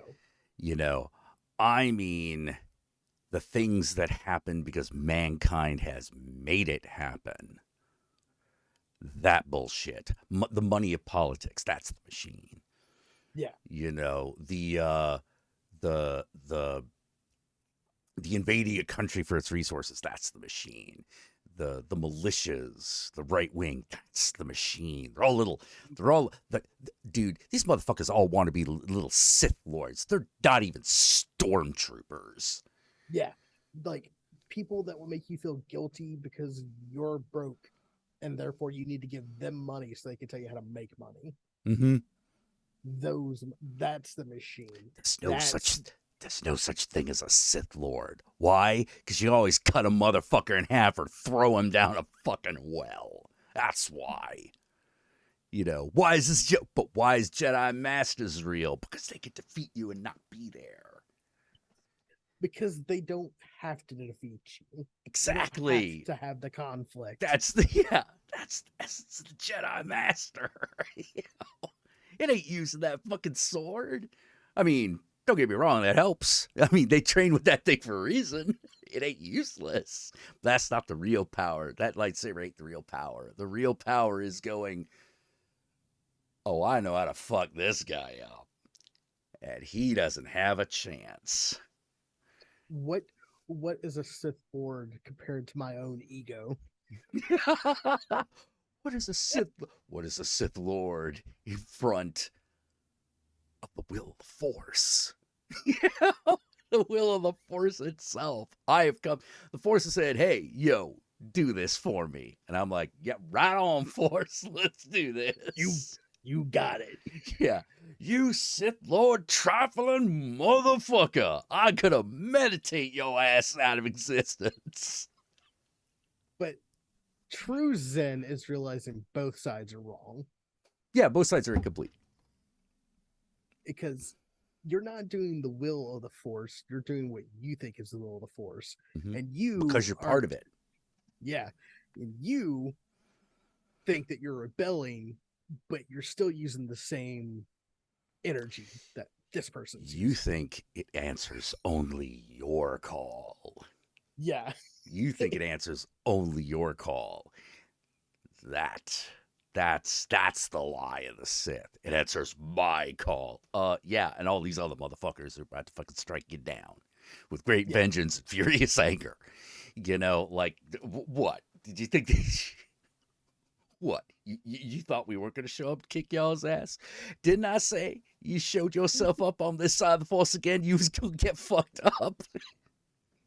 But like that's the thing. Republicans, like I said, think everyone believes like them. Just like Sith think Yeah. everyone agrees with Yeah. them.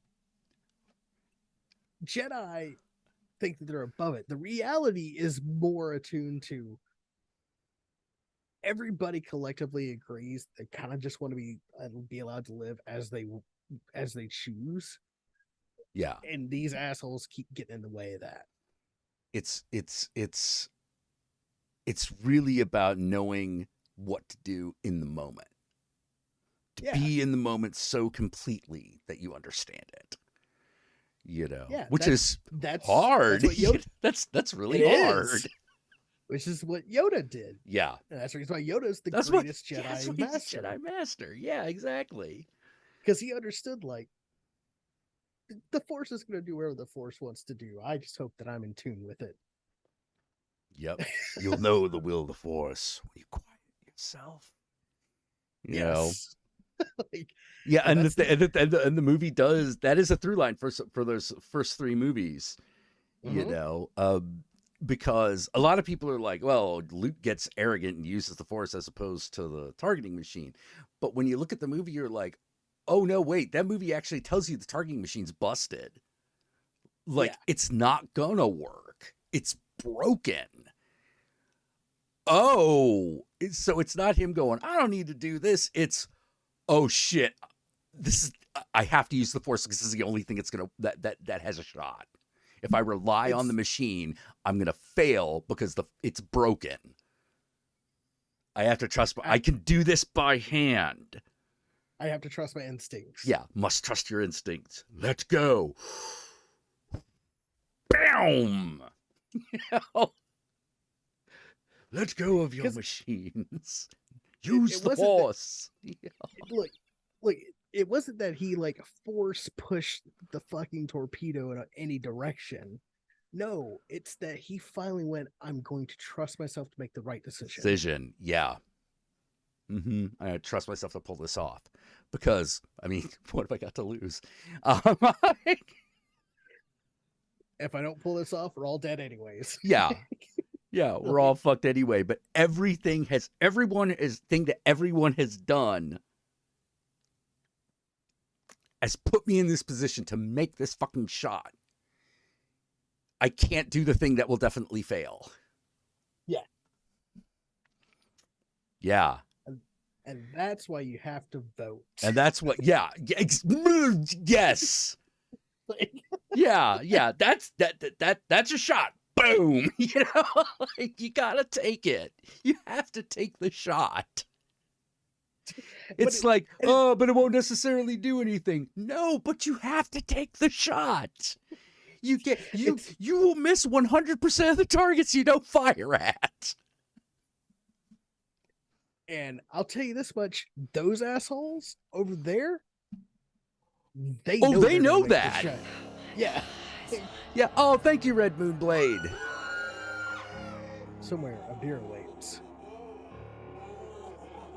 How mysterious. Yes. Oh, thank you, Red Moon Blade. But like, yeah. Like that's what these stories are. The stories of the mythical and the real historical people that touch on it.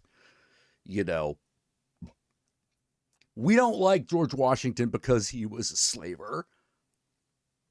We like George Washington because he was like, yeah, fuck this shit. I'll lead the army. And also was like, fuck this shit. I don't want to be president forever. I don't want to be fuck a king. Fuck a king, motherfucker. Like that shit don't work. Let's give this president crap a try. Hey, do you want to be president a third time? Hell no. I did that shit for 8 years. I gotta sit back and fucking like, I don't know, carve myself a better pair of wooden teeth. Maybe maybe take up the guitar. Fuck that noise. Try not to die of dysentery. Yeah, try not to die of dysentery. Part of the American experience is trusting that the next guy is gonna fucking do an okay job. That the American people, the voters, will determine someone who is capable of doing the job. And that's the thing that, like, I don't think that the previous generation understands. because they've never been able to give up the reins ever. Oh yeah. Yeah. This is Rain holding on a very serious level.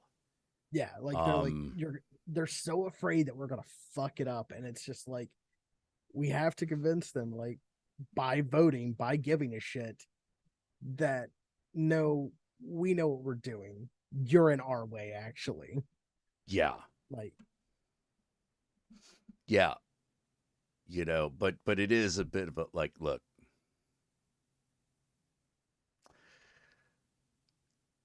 there are. time marches on for everybody. Yeah. Let me put it this way. There are 200 million of us and only 75 million of, and only 50 million of them. Can you count, suckers?